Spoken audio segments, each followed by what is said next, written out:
ยินดีต้อนรับสู่ Bitcoin เชียงใหม่ Podcast พื้นที่ที่ Bitcoiner และผู้ที่อยากจะเรียนรู้มาพบกัน และแบ่งปันมุมมอง เรื่องราว และไอเดียเกี่ยวกับ Bitcoin เสรีภาพและอนาคตทางการเงิน ไม่ว่าคุณจะเป็น Bitcoiner ตัวยงหรือเพิ่งเริ่มต้น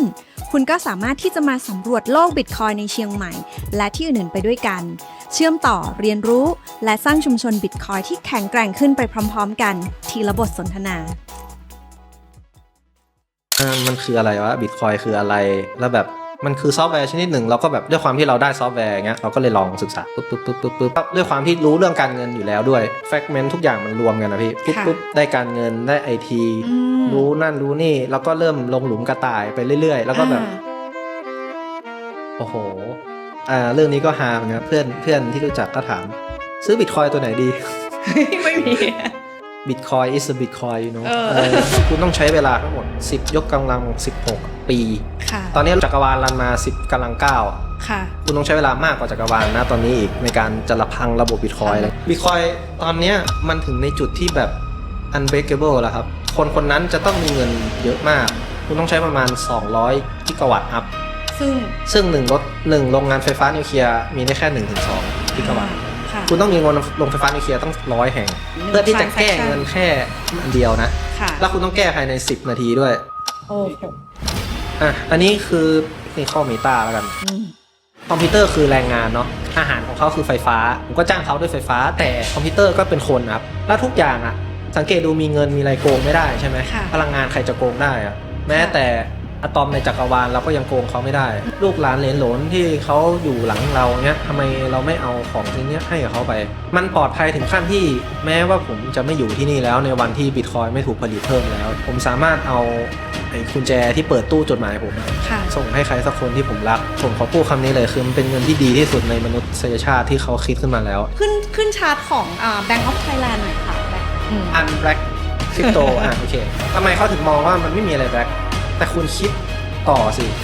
ไฟฟ้าเนี่ยมันเกิดขึ้นมาได้เองไหมแล้วด้วยอัลกอริทึมหรืออะไรที่คุณมาช่วยกันเนี่ยมันเกิดขึ้นได้ไหมก็ไม่ได้คือทรัพยากรเครื่องคุณต้องซื้อที่คุณต้องเช่าแอร์ที่คุณต้องติดให้กับเครื่องเพราะไม่งั้นมันจะเสื่อมหรือไฟฟ้าที่คุณหามาโรงไฟฟ้าในเขตที่คุณต้องไปบุ๊กเสียงทางการเมืองให้กับเจ้าของโรงไฟฟ้าช่วยคุณทำเนี่ยคุณทำได้เหรออะไรเงี้ยแรงมากเลย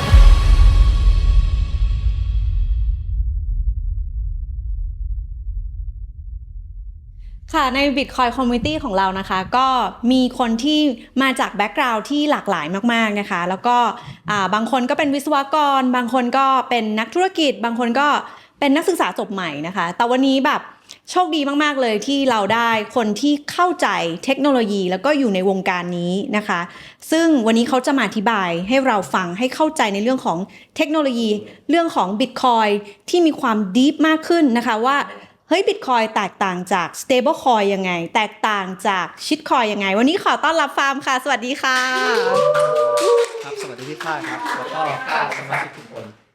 สวัสดีค่ะก็หนุ่มหลับปูนเนอะเป็นอันมาจากเมืองส้มนะเจ้าค่ะก็ลำพูนนะคะก็ยินดีด้วยนะคะที่แบบเรารู้สึกว่าอุ๊ยเราอิจฉาคนลำพูนจังเลยนะคะก็ได้นายกคนใหม่เนาะเล่านิดนึงค่ะว่าลำพูนเนี่ยคาแรคเตอร์ของเมืองลำพูนเนี่ยมันเป็นยังไงบ้างสำหรับคนที่ไม่เคยไปเที่ยวลำพูนค่ะโอ้ครับของเมืองลำพูนถ้าในมุมมองผมเนาะผมเกิดในเมืองจริงๆอยู่นอกเมืองนิดนึงนั่นแหละแต่ว่ามีบ้านมีร้านขายของที่ในตัวเมืองค่ะเมืองลำพูนจะมีเสน่ห์ตรงที่1 ทุ่มคุณไปนอนกลางถนนแล้วคุณไม่โดนรถเหยียบว้าวเพราะว่าอะไรมันไม่มีรถเลยใช่เงียบมากนะครับแล้วก็เรื่องจากแบบประมาณ5ปีเนี่ยที่ผมเรื่อง5ปีหรือประมาณ8ปีที่แล้วเนี่ยเริ่มมีการแบบโอเคมีร้านเหล้าร้านเบียร์อะไรมาเปิดเพราะมันเป็นเมืองพระเนาะวัดมันจะเยอะมากวัดพระธาตุลิพุนชัยวัดชัยมงคลอะไรเงี้ยเต็มไปหมดแล้วคนที่นั่นจะสโลว์ไลฟ์นะครับเปิดร้าน 11 โมง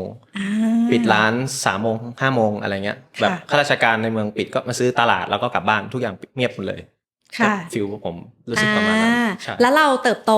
ที่ลำพูนเลยไหมคะใช่ครับเติบโตที่ลำพูนเลยคือแม่ผมเป็นคนสมุทรสาครนะครับ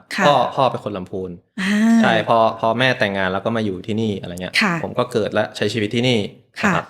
ก็เรียนประถมมัธยมที่นี่เลยก็จบในลำพูนครับแล้วก็ พอสอบเข้ามหาลัยก็ไปเรียนเชียงใหม่ค่ะ ใช่ลำพูนเนี่ยมันก็มีความใกล้ชิดเนาะกับเชียงใหม่เนาะแสดงว่าเราเรียนในลำพูนหรือเราเรียนในเชียงใหม่คะในช่วงมัธยมเรียนพิเศษเรียนอะไรอย่างนี้ด้วยใช่ไหมครับใช่เรียนโรงเรียนจากคำโรงเรียนประจำจังหวัดใช่ค่ะ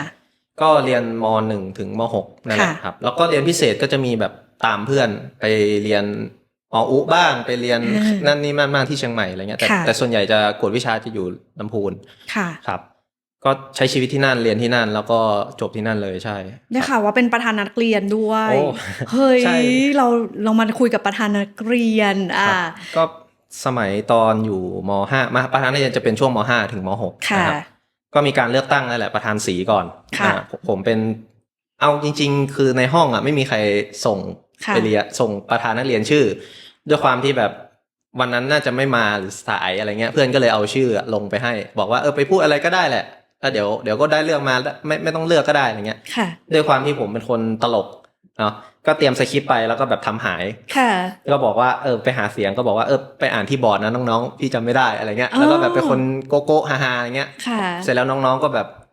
นโยบายอะไรไม่รู้เขาว่าแต่อันนี้ตลกดีเงี้ยก็เลยเลือกขึ้นมาชนะประธานสีปุ๊บสีมี5สีไงครับผมสีชมพูก็ไปเลือกกันต่อเสร็จแล้วก็โหวตกันแล้วก็แบบด้วยความที่แบบณตรงนั้นเราจูงใจคนได้ด้วยคาแรคเตอร์ของเราเงี้ยเราก็เลยโอเคชนะมาแต่ตอนนั้นผมรู้สึกว่าผมเด็กมากเพราะว่ามันเหมือนเป็นประธานนักเรียนที่โดนยึดอำนาจเพราะว่ามีสภานักเรียนมีอะไรเนี่ยเพื่อนๆที่อยู่ในม.5 นี่แหละมันจะมีคนที่เขาเก่งมีความเป็นผู้ใหญ่อะไรเงี้ยเขาก็มาช่วยออกความคิดเห็นอะไรเงี้ยแต่ตอนนั้นผมก็โอเคทำอันนี้อะไรเงี้ยทำรถขบวนทำสงกรานต์ทำกิจกรรมในโรงเรียนก็ช่วยเขาทำแต่แค่เป็นคนเซ็นใหญ่สุดเฉยๆแต่ในหลังงานเราก็ไปช่วยเขาแล้วเราก็เหมือนเป็นคนช่วยทำนี่แหละแต่ไอเดียส่วนใหญ่มาจากเพื่อนๆมากกว่ามี deep state อยู่ข้างหลังใช่ประมาณนั้นแล้วก็เสร็จแล้วพอเราเริ่มออกสื่อมากขึ้นเนาะมีแข่งสภานักเรียนชนะอะไรเงี้ยผมก็เริ่มได้คุยมากขึ้นเริ่มไม่อายสนามละเมื่อก่อนนี่คือจะแบบเก่งขาสั่นเลยใช่แต่พอเราเริ่มออกเยอะเราก็เลยแบบโอเคเริ่มเข้าใจคนแล้วก็แบบเมียคุยอะไรเมียให้คุยก็คุยอะไรเงี้ยบางทีคุยไปเรื่อยอะไรเงี้ยครับใช่ค่ะแล้วหลังจากที่เรียนจบแล้วเราไปไหนต่อคะในระดับมัธยมเนาะเราเรียนจบแล้วเราไปไหนต่อโอเคตอนมัธยมนะครับม.4 ถึงม.6 เนาะผมก็ค้นพบตัวเองว่าต้องชอบอะไรตั้งแต่ตอนนั้นเนาะคือม.4 มีชมรมเขียนโปรแกรมนะครับแล้วก็ชมรมหุ่นยนต์ก็ได้ไปเข้าเนาะไปจอยแล้วก็แต่ม.5 เป็นประธานนักเรียนก็ไม่ค่อยได้เข้าแหละแล้วมันจะมีของมช.เปิดโครงการเมื่อก่อนจะมีสอบรับโควต้ามช.เนาะแล้วก็มีรับตรงมีสอบโครงการที่ชื่อว่า iCode ก็คือถ้านักเรียนม.4 ถึงม.6 เนี่ยมีใครไปสอบมันไปแข่งนี่แหละcompetitive แล้วถ้าเราชนะเนาะที่1ถึงที่5เนี่ยคุณมีสิทธิ์เข้ามช.เลยทันทีคณะวิศวะคอมใช่ก็ผมก็ไปสอบ3 ปีแต่ตอนนั้นโง่โปรแกรมมากไม่ได้ที่6ที่7อะไรเงี้ยไม่ได้ที่5ใช่แต่ด้วยความที่ว่าเรามาแล้วเราชอบเรารู้ว่าเราทำตรงนี้แล้วเราเอาไปทำอะไรได้อย่างเงี้ยก็เลยค้นพบตัวเองว่าเราจะสอบเนี่ยตอนรับคับโควต้าอะไรเงี้ยเราก็เอาคณะคอมพิวเตอร์หมดเลยใช่ครับแล้วอะไรที่ทำให้เรารู้สึกว่าเราสนใจเรื่องพวกนี้มันเริ่มตั้งแต่ตอนไหนตอนเรียนมัธยมหรือประถมตอนมัธยมครับส่วนตัวเป็นเด็กติดเกมนะครับชอบเล่นเกมใช่เราก็แบบโอเคเขียนโปรแกรมเนี่ยมีดีที่อาจารย์กวดวิชาที่ลำพูนนะเขาเป็นครูที่มช.แล้วก็แบบเราก็เรียนวันbyวันนี่แหละแล้วเขาก็ถามว่าเนี่ยม.6 แล้วจะสอบอะไรเงี้ยผมก็แบบวิศวะคอมอะไรเงี้ยเพราะมาทางคอมอยู่แล้วเขาก็บอกโอเคก็ดีงั้นเขาจะงั้นก็ต้องเรียนแคลนะมีอะไรอย่างนี้แต่ด้วยความที่สกิลของโปรแกรมมิ่งมันค่อนข้างกว้างคือทุกคนจะมองว่าโปรแกรมมิ่งอาจจะทำแบบระบบอะไรสักอย่างทำในองค์กรอะไรใหญ่ๆอะไรเงี้ยครับแต่ด้วยโปรแกรมมิ่งมันจะมีการเอนเตอร์เทนเมนต์มีอะไรเยอะแยะเลยแต่ผมชอบเกมตอนนั้นก็เลยผมอยากเรียนเขียนเกมอาจารย์อะไรเงี้ยอาจารย์ตอนนั้นอาจารย์ก็อึ้งๆไปนิดนึงเพราะส่วนใหญ่พ่อแม่เขาจะบอกไปวิศวะคอมดีกว่ามันดูมีหน้ามีตาอะไรเงี้ยอาจารย์ก็เลยแนะนำว่ามีคณะหนึ่งชื่อแคมป์นะครับภาษาอังกฤษมันย่อมาจากCollege of Art Multimedia and Technology ก็คือคณะเนี้ยมันจะมีสายเกมอยู่ข้างในนั้นแต่มันจะพ่วงด้วยแอนิเมชันนะเราชอบแอนิเมชันไหมบอกผมชอบดูการ์ตูนเหมือนกันชอบเล่นเกมอะไรเงี้ยเป็นเด็กแบบเนิร์ดโอตาคุอะไรเงี้ยครับอาจารย์ก็แนะนำคณะนี้น่าจะเหมาะกว่าฟาร์มอะไรเงี้ยถ้าจะทำเกมนะอะไรเงี้ยเพราะวิศวะมันจะไปทาง IoT ไปฮาร์ดแวร์ซอฟต์แวร์อะไรเงี้ย เดี๋ยวจะกลับมาอีกทีหลังเพราะว่าสุดท้ายไปเรียนเกมแล้วก็วกกลับมา ค่ะ ซอฟต์แวร์อยู่ดีอะไรเงี้ยครับ ตอนที่เรารู้ตัวแล้วว่าเราชอบอะไรเกี่ยวกับซอฟต์แวร์เกมอย่างเงี้ยเราเริ่มศึกษายังไงเหรอคะ ครับก็ศึกษาแบบไลฟ์เซอร์เคิลของการทำเกมนะปกติคนเราเล่นเกมอ่ะเราจะดูแบบมันเข้าเกมกดปุ่มสตาร์ทสร้างตัวละครคาแรคเตอร์เนาะแล้วก็แบบแบบตัวละแบบเกมมันทำยังไงผมแค่อยากรู้ตอนนั้นก็เลยไปดูว่าแบบในอุตสาหกรรมเกมไลฟ์เซอร์เคิลเขาเนี่ยการส่งออกตั้งแต่บีฟงานปั้นแอนิเมชันคุยกันทำเรื่องแบบแมคานิกเกมเขียนโปรแกรมเนี่ยจนเอางานขายออกมารีลิสออกมาเป็นก๊อปปี้อย่างเงี้ยมันทำยังไงก็ไปดูเอนจินเกมที่ว่าไว้เขียนเกมนะฮะแล้วก็สมัยนั้นมันจะมีเอนจินตัวหนึ่งที่ชื่อว่า Unity นะครับเป็นเอนจินเขียนเกมที่แบบฮิตมากแล้วแบบง่ายเกมอินดี้ชอบเอาไปใช้เราก็ไปเรียนก็มันเรียนภาษา C# อะไรเงี้ยมันก็แบบก็ง่ายๆถ้าเราเข้าใจโลจิกนิดนึงเนี้ยมันก็ทำเกมได้เลยหรือไม่เข้าใจก็ได้ก็มันมีทูทอเรียลเราก็ก๊อปมาแล้วก็เปลี่ยนค่านิดหน่อยมันก็ทำเกมได้นะครับก็คือตอนนั้นเริ่มตั้งแต่มัธยมถูกไหมที่เราเริ่มศึกษาครับตอนนั้นโรงเรียนสอนหรือว่าเราไปหาเรียนตามในที่ต่างๆเองตอนนั้นค่อนข้างเออร์ลี่มากพี่ค่ะคือโรงเรียนผมไม่ได้ปั้นวิศวกรคอมพิวเตอร์ขนาดนั้นใช่มีชมรมคอมเหมือนกันแต่ว่ามันเป็นบลูพรินท์ที่เขาวางไว้แล้วแค่เอาโปรแกรมมาต่อเฉยๆไม่ได้เขียนอะไรไปศึกษาเองครับพี่ก็คือไปมีมันจะมีเปิดรับตรงสอนเป็นรอบๆของแคมป์โครงการเขาเนาะแล้วแบบเรียนฟรีอะไรเงี้ยด้วยความที่แบบพ่อแม่ก็ไม่ได้ติดใจอะไรก็คือเสาร์อาทิตย์เขาก็มีเวลาเนาะพาผมไปออกกำลังกายอะไรเงี้ยผมก็บอกผมชอบอันนี้เงี้ยเขาก็พาไปเรียนฟรีหรือไม่งั้นผมก็นั่งรถฟ้าครับนั่งรถ2 แถวจากลำพูนมาเชียงใหม่แล้วก็แบบหากับเพื่อนไปอะไรเงี้ยพอดีมีเพื่อนคนหนึ่งที่แบบเป็นคู่หูแล้วเขาก็แบบชอบเหมือนกันก็เลยไปด้วยกันคอมมูนิตี้สมัยนั้นมันอยู่ในโลกออนไลน์หรือว่ามันมีที่เชียงใหม่แล้วอะคะมันไม่ได้เป็นแบบเปิดด้วยพี่เป็นของคณะจัดเลยครับใช่คณะวิศวะเหรอคะเป็นแอนิเมชันแอนด์เกมของแคมป์ของแคมป์ใช่เขาก็จัดแล้วเขาก็แบบว่าโอเคมีพี่ๆข้างในเนี่ยที่เรียนมาสอนใช่เขาก็แบบพยายามเปิดว่าคณะเขาทำอะไรได้บ้างอะไรเงี้ยเป็นแคมป์ใช่ส่วนผมก็ทำคู่กันไปก็คือไปของแคมป์แล้วก็ไปของวิวาคอมของวิวาคอมก็จะเป็นพวกแบบส่วนใหญ่จะเป็นปรัชญาของคอมพิวเตอร์แล้วก็แบบมีการเอาคอมพิวเตอร์ทำส่วนนี้มาอะไรเงี้ยครับแล้วก็ไปของวิทยาคอมด้วยคือไปทั่วเลยที่เกี่ยวกับคอมพิวเตอร์ในมชไปทุกคณะเนี่ยครับสุดยอดเลยก็อารมณ์แบบค้นพบตัวเองแล้วไงว่าเราชอบอะไรเนาะแต่โชคดีมากๆที่ค้นพบตัวเองได้ตั้งแต่ตอนที่เรายังเด็กแล้วก็หลังจากนั้นเราก็ไปค้นหาวิชาเพิ่มเติมเนาะหลังจากนั้นเราก็สอบ entrance หรือยังไงคะเล่าให้ฟังหน่อยค่ะเป็นโควต้าหรือเป็นอะไรโอเคสมัยนั้นมันก็จะมีความแบบโควต้ามชนะครับเลือกคณะหลักแล้วก็คณะรองใช่แต่ด้วยของแคมป์เนี่ยมันจะต้องเรียนไปสอบตัวอาร์ตตัวเพิ่มมันจะมีตัวถนัดทางวิศวะคอมอีกตัวหนึ่งซึ่งมันสอบเวลาเดียวกันถึงจุดนั้นตอนที่เราเลือกคณะหลักรองเราต้องเลือกแล้วว่าเราจะไปไหนเพราะว่ามันสอบชนกันมันต้องเลือกสักทางผมก็เลยโอเคงั้นวิศวะคอมอาจารย์แนะนำนี่ว่าอยากเขียนเกมก็ไปอันนี้ก็เลือกแคมป์ก่อนเลยครับแล้วห้อยด้วยวิทยาคอมใช่ไหมใช่แต่ตอนนั้นเรื่องอาร์ตอะไรเงี้ยผมไม่ค่อยเก่งใช่ผมก็น่าจะประวัติศาสตร์ทฤษฎีของอาร์ตแบบ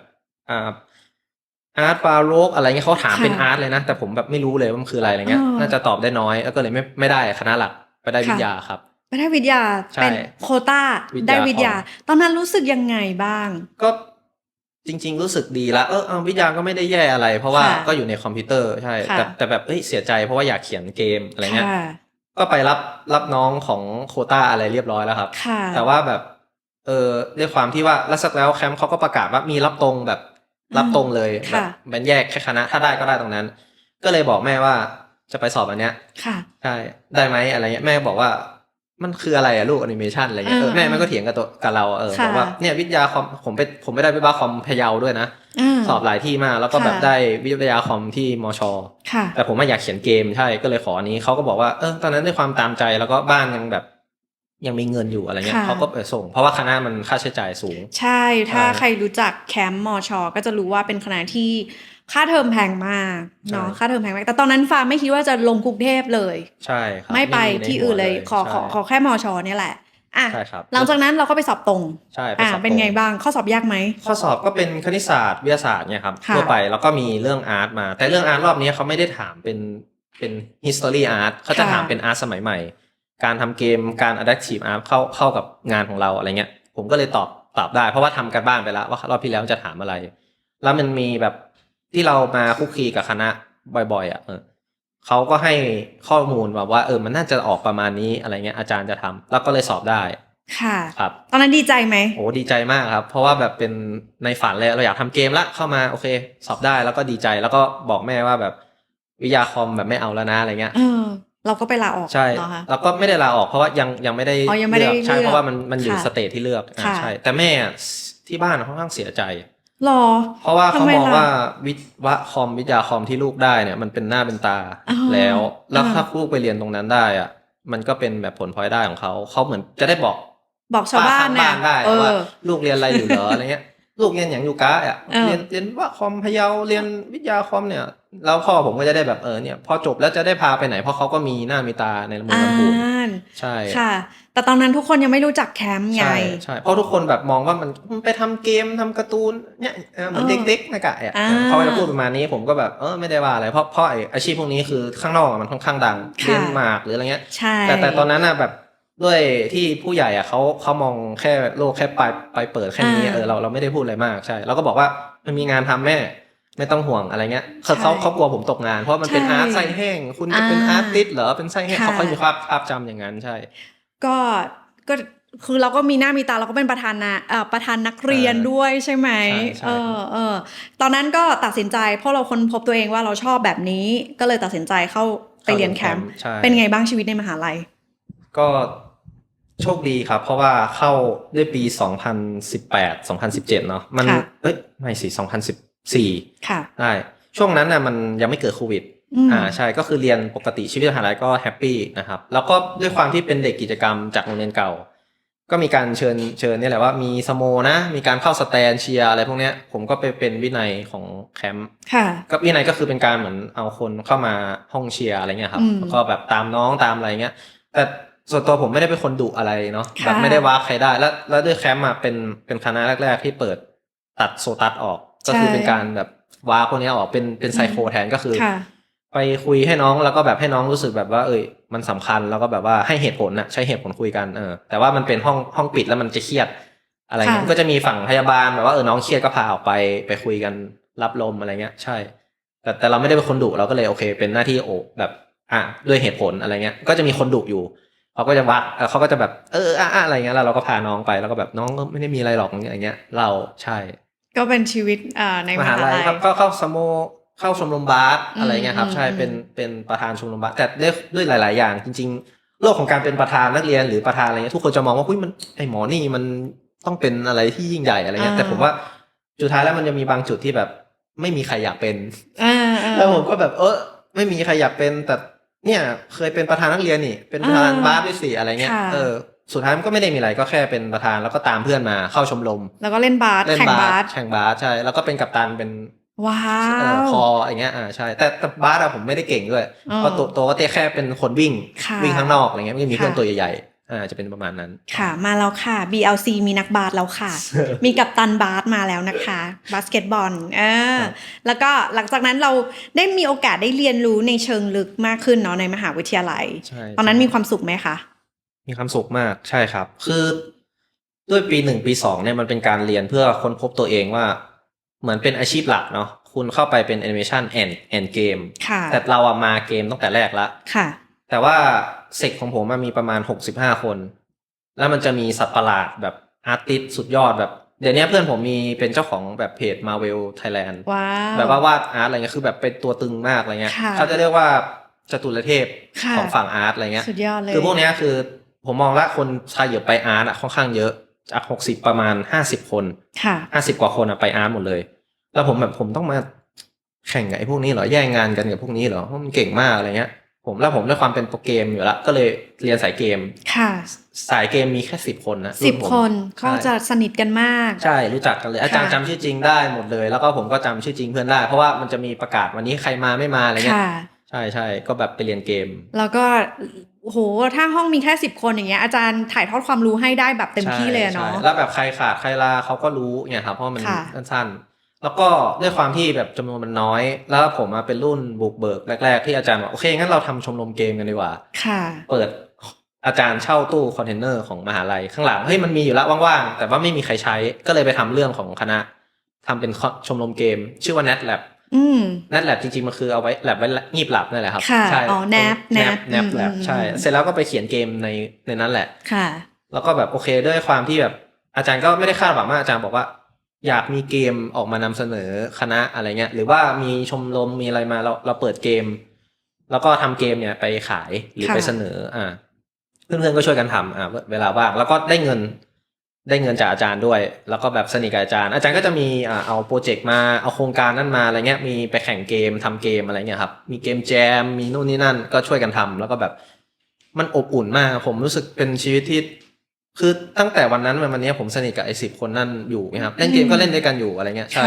แต่ว่ามันมีมากกว่านั้นคือเราเหมือนเราฝ่าฟันหลายๆอย่างมาเราไปแข่งเกมแจมระดับภาคอะไรเงี้ยแล้วเราก็ได้รางวัลมาเงี้ยครับมันดีมากแต่แบบพอเรียนจบทุกคนก็ต้องแยกย้ายกันทำงานอะไรเงี้ยใช่แล้วหลังจากเรียนจบแล้วคือเรารู้แล้วล่ะตอนนี้ฟาร์มมีความสุขมากในการเรียนแล้วก็ค้นพบตัวเองได้หลังจากเรียนจบแล้วงานแรกที่เราทำคืออะไรใช่ครับก่อนจะเรียนจบเดี๋ยวผมขอเล่าอะไรนิดนึงเล่าได้เลยค่ะคือช่วงมหาลัยตอนที่เข้าใหม่ๆคือเพราะบ้านผมไม่ได้มีปัญหาเรื่องเงินไม่ได้มีอะไรเนาะคือก็ทุกคนก็เรียนปกติน้องผมก็ใกล้จะเข้ามหาลัยละมีน้องสาว1 คนด้วยตามที่ปี3ขึ้นปี4นะมันจะเป็นคณะผมจะให้เลือกว่าคุณจะทำโปรเจกต์ยาวแล้วส่งโปรเจกต์นำเสนอกับอาจารย์หรือคุณจะสหกิจแล้วสหกิจ11 เดือนถ้าได้ที่บริษัทนั้นคุณก็ทำบริษัทต่อเลยและทุกๆไตรมาสทุกๆ Q2 Q4 อย่างเงี้ยคุณต้องกลับมหาลัยมาแล้วคุณเอางานที่คุณได้ทำโปรเจกต์เล็กๆให้อาจารย์ส่งอาจารย์แล้วก็นำเสนอว่าคุณทำอะไรที่บริษัทบ้างค่ะซึ่งไปฝึกงานเนี่ยมีความช็อกอย่างหนึ่งคือผมยื่นที่ทำงานที่บริษัททูค่ะเป็นบริษัทชื่อว่า True Exion เป็นบริษัทเกมของทูนั่นแหละครับค่ะใช่เป็นเขาอ้างว่าเป็นโปรแกรมไม่ใช่อ้างสิมันคือโปรแกรมเกม Triple A ที่เป็นเกมใหญ่แหละของบริษัทเป็นเกมมือถือครับผมก็ไปช่วยทำแต่ว่าด้วยความที่ว่าจูเนียร์หรือว่าเป็นอินเทอร์ชิพเขาไม่ให้ทำงานจริงหรอกอะไรเงี้ยแล้วแบบมันไม่ได้มี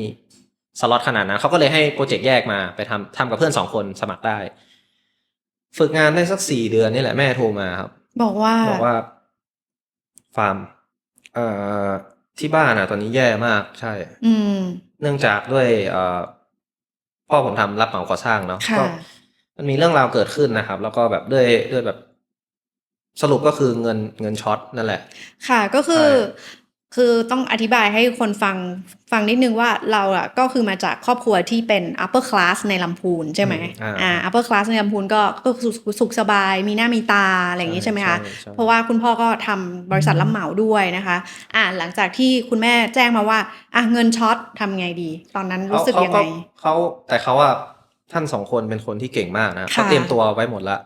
คือเรื่องเงินของลูกเขาบอกเขาไม่มีอะไรไม่อยากให้อะไรมากระทบเพราะฉะนั้นฟาร์มไม่ต้องเป็นห่วงแต่แค่โทรมาบอกก่อนนะว่ามันเริ่มมีปัญหาเฉยๆผมก็เศร้าละแบบมันก็ไม่มีอะไรก็ตั้งใจเรียนนั่นแหละก็ไม่มีอะไรก็ตั้งใจเรียนไปโอเคก็ฝึกงานไปเรื่อยๆครับจนใกล้จะจบฝึกงานแล้วคุณย่าเสียโอ้ค่ะครับผมก็กลับไปผมก็ไปบวชช่วงตอนนั้นก็มีเรื่องแบบไปบวชให้อะไรเงี้ยผมก็ไปบวชให้แล้วก็ได้คุยเปิดอกกับคุณพ่อนะครับว่าตอนนี้เสร็จไม่ใช่เศรษฐกิจกิจการที่บ้านเป็นยังไงบ้างอะไรเงี้ยพ่อก็บอกว่ามันได้อยู่ก็เรื่อยๆนะครับไปเรื่อยๆเขาจริงๆเขาไม่อยากให้เราเครียดแหละเพราะมันเรียนอยู่เงี้ยแต่แม่ก็จะคุยอีกเวนึงแบบบอกเราตรงๆอะไรเงี้ยว่าตอนนี้พูดตามตรงคือน้องสาวจะเข้าปี 1ผมคือห่างกัน4 ปีพอดีแกปมหาลัยจะเข้าปี 1เนี่ยแต่ว่าฟาร์มช่วยน้องหน่อยได้ไหมแบบว่าส่งน้องเรียนช่วยหน่อยผมก็บอกก็ได้แม่กับพ่อก็ส่งผมเรียนแล้วคณะก็แพงมากเงี้ยเฉลี่ยตกก็คือ35,000เนาะ2 เทอม 70,000ค่ากินค่าอะไรอีกเงี้ยคือแม่พ่อผมนี่ส่งให้มาจนผมจบแล้วผมว่าไม่เป็นไรก็ช่วยกับแม่ว่าเดี๋ยวค่ากินค่าอะไรน้องเดี๋ยวแม่ทำค่าเรียนอะไรเงี้ยผมก็ช่วยแม่ผมก็มีเหลืออยู่โจทย์เดียวละคือตอนแรกอยากเป็นนักวิชาการทางโปรแกรมเมอร์กับทำงานมี2 ทางจะไปทางไหนตัดที่ต้องทำงานก่อนเพราะว่าต้องหาโดยที่ช่วยที่บ้านก็เลยหาบริษัทเลยแต่ว่าบริษัททูซิออนไม่ใช่ว่าไม่ดีนะครับมันดีมากแต่ว่าตอนนั้นมีเพื่อนอีกคนหนึ่งที่แบบ ที่ไปด้วยกันแล้วเขาน่าจะเหมาะกว่าที่นั่นมากกว่าด้วยความที่ว่าผมก็เจอมันมีเหตุการณ์เยอะมีผมเจอแฟนด้วยที่เชียงใหม่อะไรเงี้ยผมก็อยากทำงานแถวเชียงใหม่แต่เป็นบริษัทเกมในเชียงใหม่นะอะไรเงี้ยก็คือแฟนทำงานในอุตสาหกรรมเดียวกันไหมไม่แฟนทำเป็นเกษตรจบเกษตรแล้วรับวิจัยอยู่เนี่ยครับปอโทใช่ผมก็เลยงั้นหางานที่เชียงใหม่ลำพูนแล้วกันมีไหมเนี่ยแล้วโชคดีมันมีงานเกมแบบเป็นอินดัสทรีเกมเขาจะจัดมีติ้งแล้วไม่มีบริษัทลำพูนบริษัทเชียงใหม่ชื่อบริษัทวิดเอกอะไรเงี้ยครับแล้วผมเขาเป็นอินเตอร์เนชั่นแนลเป็นฝรั่งแล้วเราอยู่ที่ทัวร์เราคุยกับฝรั่งแล้วเราเริ่มได้ภาษาจากตอนนั้นมาเพราะตอนแรกพูดไม่ได้เลยเพราะกลัวอะไรเงี้ยแล้วเราพอคุยได้ก็มาแล้วก็แบบยื่นรีซูเม่ไปอย่างเงี้ยแล้วเขาโชคดีมีพี่คนหนึ่งชื่อพี่นัทเนี่ยครับเขารับผมเข้าทำงานแล้วก็มีโปรเจกต์เกมมือถือที่เราก็ทำเกมมือถือมาก็มาทำเกมก็เลยได้งานที่เชียงใหม่เลยส่งที่แรกได้เลยเนี่ยครับก็เลยบอกแม่ว่าแม่ไม่ต้องเป็นห่วงฟาร์มได้งานแล้วนะอะไรเงี้ยแม่ก็ดีใจอะไรเงี้ยแล้วก็แบบทำเรียนจบวันที่30 เมษายนเนาะเรียนจบปี4วันที่1 พฤษภาทำงานเลยโอ้โหไม่ได้ว่างไว้อย่างนั้นไม่มีแกปอะไรทั้งนั้นค่ะจนตอนนี้มาก็ไม่ได้มีหยุดเป็นแกปว่างก็คือทำงานมาจนตอนนี้เลยค่ะแล้วก็ส่งน้องสาวเรียนจนจบเลยไหมเนี่ยก็เงินเดือนก็เริ่มต้น17,000 15,000เงี้ยครับใช่ตามทำสายโปรแกรมเมอร์เนี่ยทำเกมใช่ค่ะที่เชียงใหม่เนาะค่ะตอนนั้นเราเริ่มที่จะสงสัยหรือยังเกี่ยวกับเรื่องของการเงินเริ่มนะครับใช่เพราะว่าด้วยความที่บ้านผมมีผลกระทบกับเรื่องนี้ส่วนหนึ่งแล้วก็มีคนญาตินี่แหละก็มีเรื่องเดียวกันเกิดขึ้นมันเหมือนผมไม่รู้ว่าเกิดจากโควิดทุกคนจะโทษโควิดไว้ก่อนเพราะตอนนั้นเริ่มมีโควิดมาละค่ะแล้วก็แบบผมว่าไม่ใช่ผมเป็นคนเดียวที่รู้ว่ามันไม่น่าจะใช่มันน่าจะเรื้อรังอะไรกว่านั้นอะไรเงี้ยผมก็เลยทำงานมาแล้วก็แบบได้เงินที่เราเป็นคนชอบเก็บออมอยู่แล้วแต่เราเป็นคนแบบด้วยความที่เล่นเกมเราจะมีคำในเกมที่ชื่อว่าเหมือนเจเนเรเตอร์แบบเราต้องการระบบทำสมมติเล่น Minecraft เล่นเกมที่มันสร้างเงี้ยเราทำอะไรก็ได้ที่มันออโต้แล้วเรานั่งเฉยๆไอ้นั่นก็ทำไปเราก็ไปทำงานแล้วมันก็ได้มา2ฝั่งได้เงินตรงนี้ก็ได้อันนี้ก็ได้เงินหลักเนี่ยครับแล้วก็ลงทุนเริ่มศึกษาลงทุนตอนนั้นใช่เมื่อกี้บอกว่าเริ่มศึกษาลงทุนตั้งแต่ตอนนั้นใช่ก่อนที่จะลองเล่าให้ฟังหน่อยค่ะว่าเริ่มลงทุนอะไรแล้วศึกษายังไงโอเคซิมเพิลมากครับมีเพื่อนมัธยมเรียนด้วยกันนี่แหละเขาได้งานที่กรุงเทพเขาเป็นโบรกเกอร์เขาก็มาชวนง่ายๆก็เขาถ่ายรูปเก่งเนาะมหาลัยผมก็ไปชวนเขามาว่าตอนปัดชีพตอนไหนถ่ายรูปชุดคุยจ้าง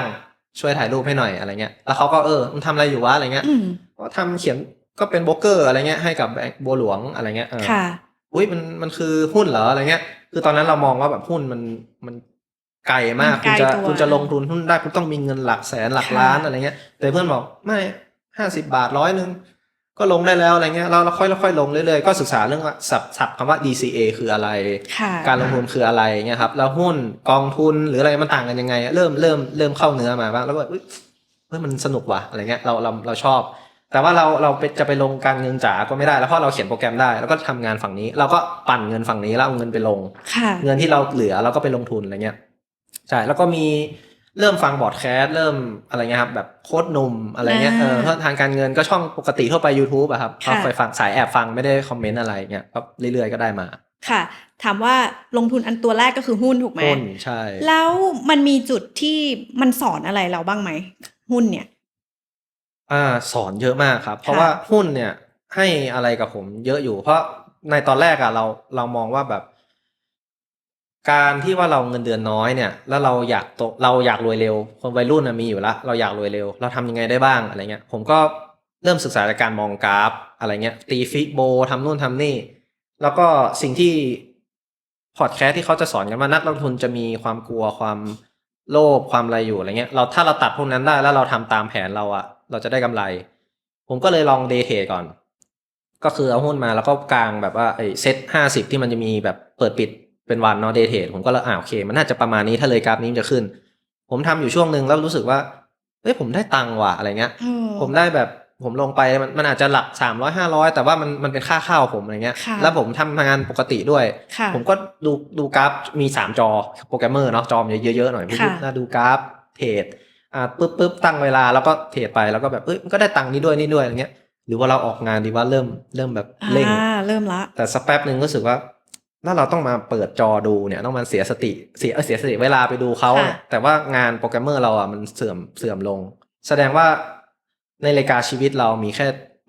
มันทำหลายอย่างไม่ได้มัลติทาสไม่ได้ ก็เลยโอเคงั้นเราเก่งทางนี้ดีกว่า อันนี้เราแค่ไปลงทุนแล้วให้มันโตเงี้ยก็เลยเลือกหุ้นสักตัวหนึ่งแล้วก็ลงดีกว่าอะไรเงี้ยจะเปลี่ยนจากเดย์เทรดมาลงทุนยาวๆก็คือจากเทรดเดอร์เนี่ยเป็นอินเวสเตอร์ละใช่แล้วพอจะบอกได้ไหมว่าหุ้นตัวแรกที่เราลงทุนนะคืออะไรOR ครับเราได้กำไรไหมได้ครับได้ตอนนั้นมันหลัก20กว่าคือได้ประมาณ 30% ใช่แต่มันหลักประมาณปีนึงเนี้ยเพราะว่าสำหรับผมอะไรที่ลงทุนนานมากแล้วเราต้องกำเงินไว้นั่นน่ะมันปีนึงมันนานอะไรเงี้ยเราก็จะอุ๊บได้กำไรละขายอะไรเงี้ยแล้วก็แบบก็อยู่วนๆใช้ชีวิตลงทุนแบบกิ๊กก๊อกไปเรื่อยๆอย่างนั้นนะครับไปเรื่อยๆจนเริ่มแบบที่ทำงานที่แรกแบบก็ไม่ได้เติบโตมากเขาก็บอกตรงๆว่าณตอนเขาเป็นสตาร์ทอัพเนาะเกมเขาบอกไม่ได้มีงานอะไรให้แล้วถ้าอยู่อ่ะฟาร์มจะได้เงินเดือนเท่าเดิมแล้วก็เหมือนแบบเมนเทนแนนซ์ระบบไปเฉยๆอะไรเงี้ยเขาให้เลือกว่าจะไปเจอโลกภายนอกไหมหรือว่าคุณจะอยู่ที่เดิมอะไรเงี้ยแต่ในฟังรอบนั้นน่ะเหมือนเป็นคำพูดที่เราตกงานเลยอ่ะใช่เหมือนเป็นคำพูดที่บอกว่าออกเถอะใช่แล้วก็เขาก็ใจดีเขาก็มีเงินชดเชยให้ตามปกตินั่นแหละแต่แบบผมร้องไห้เลยอ่ะเพราะมันเป็นคำพูดครั้งแรกที่ผมตกงานผมทำอะไรไม่ดีหรือเปล่าอะไรเงี้ยผมพยายามโทษตัวเองอะไรเงี้ยเพราะว่าเราเทรดหุ้นไปด้วยนี่แหละแต่ว่าผมพยายามโทษว่าการเทรดเนี่ยมันทำผมเสียเวลาแล้วงานมันไม่ดีหรือเปล่าอะไรเงี้ยแต่เขาบอกไม่งานฟาร์มเพอร์เฟกต์แล้วอะไรเงี้ยแต่แค่มันไม่มีงานให้เฉยๆอะไรเงี้ยแต่อันนี้ขอแชร์นิดนึงแต่เพราะว่ามันมีเพื่อนที่ทำบริษัทสตาร์ทอัพเยอะเนาะที่เป็นเจ้าของนะคะเขาก็จะประมาณว่าคือสตาร์ทอัพในเมืองไทยเนี่ยมันไม่ได้เหมือนในอเมริกาที่เขาจะเติบโตไปเรื่อยๆส่วนใหญ่ก็จะรับงานจากต่างประเทศมาเพราะฉะนั้นสกิลมันจะสมมติว่าเราถึงสกิลนี้แล้วอ่ะเขาจะจ้างต่อไม่ได้เราไงเขาจะเพิ่มเงินเดือนให้เราต่อไปไม่ได้แล้วอะไรอย่างเงี้ยค่ะก็มีเพื่อนหลายคนนะคะที่แบบประสบปัญหานี้ทั้งเป็นคนที่ทำงานแล้วก็เป็นเจ้าของธุรกิจแล้วก็สุดท้ายเขาก็ต้องไปทำงานต่างประเทศกันเพราะว่าสกิลของเขาอ่ะมันเกินแล้วอะไรอย่างเงี้ยเพราะว่าในส่วนของคนจ้างเขาก็จะรู้สึกว่าเฮ้ยมันไม่คุ้มอีกต่อไปแล้วอะถ้าอย่าไปเสียใจค่ะนี่คือวินวินนี่มันคือแบบการปิดประตูเพื่อที่จะแบบว่าไปเปิดประตูอีกอีกอันนึงสมัยเด็กคือเรามองเป็นแบบพนักงานคนนึงเงี้ยเราช็อกเฉยๆว่าแต่เขาเจอฝรั่งผมเจอตั้งแต่ฝึกงานละมันตรงอย่างนี้แหละเราก็เลยโอเคต้องไปต่ออะไรเงี้ยแล้วด้วยความที่เราเป็นคนเมืองเนาะเรารักบ้านเกิดแม้ว่าตอนเลือกมหาลัยไม่มีช้อยกรุงเทพในหัวผมเลยใช่ผมก็เรียนใกล้ๆบ้านผมก็ยังอยากอยู่ที่นี่เพราะเพิ่งคบกับแฟนได้ไม่นานยังอยากอยู่เฮ้ยมีบริษัทเกมไหนอีกไหมอะไรเงี้ยเพราะเราเก่งเกมเราทำได้อะไรเงี้ยผมก็ดูปุ๊บลิสต์บริษัทเกมน้อยมากแล้วช่วงนั้นเป็นช่วงขาลงของบริษัทเกมแล้วครับแล้วเสร็จแล้วก็แบบทำไงดีเนี่ยมันต้องลงกรุงเทพแล้วนั่นเนี่ยต้องห่างกับแฟนละแฟนผมก็บอกว่าตอนเรียนพิเศษที่มหาลัยมีรุ่นพี่คนหนึ่งเขาเป็นวิศวะคอมเขาบอกว่าเขาเปิดบริษัทสตาร์ทอัพทำแอปพลิเคชันอยู่อะไรเงี้ยทำแอปแล้วผมไปโชคดีที่มหาลัยเขาไปจัดบูธจัดเป็นหอประชุมของมช.แล้วเขาไปยืมบูธไปเช่าแล้วทำเกมทำแอปพลิเคชันอะไรเงี้ยแล้วผมผ่านบริษัทเขาพอดีตอนมีงานเกมมันบูธใกล้กันเขาเรียกว่าตึกสเต็ปอะครับ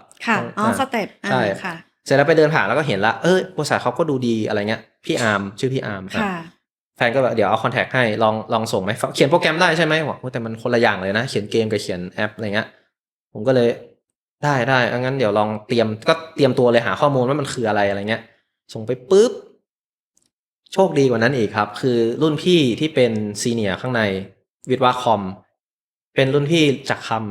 ำใช่แล้วตอนอยู่ชมรมคอมพิวเตอร์เขาก็อยู่กับผมแต่ว่าไม่ค่อยได้สนิทกันขนาดนั้นใช่แต่ก็สนิทระดับหนึ่งเขาก็ถามว่าสมัครมาบอเหรออะไรเงี้ยเขาทักเฟซมาเลยเพราะว่าไม่ได้คุยกันนานมากเฟซเก่าก็คือคุยเรื่องโค้ดที่แบบตอนปี 1ครับเพราะว่าพี่อยู่ที่นี่เหรอแล้วใช่อยู่ดูรีซูเม่อยู่เลยเนี่ยทำอะไรได้บ้างทำอะไรมาอะไรเงี้ยว่าเขียนเกมมาครับเขียนเกมแต่อันนี้มันเป็นเว็บไซต์นะรู้ใช่ไหมอะไรเงี้ยรู้ครับเงี้ยแล้วได้อะไรมาบ้างเขียนโปรแกรมมิ่งเขียน C# ครับแต่ที่นี่ไม่ได้เขียน C# นะเขียนเป็นอีกภาษาหนึ่งอะไรเงี้ยเรียนรู้ได้ไหม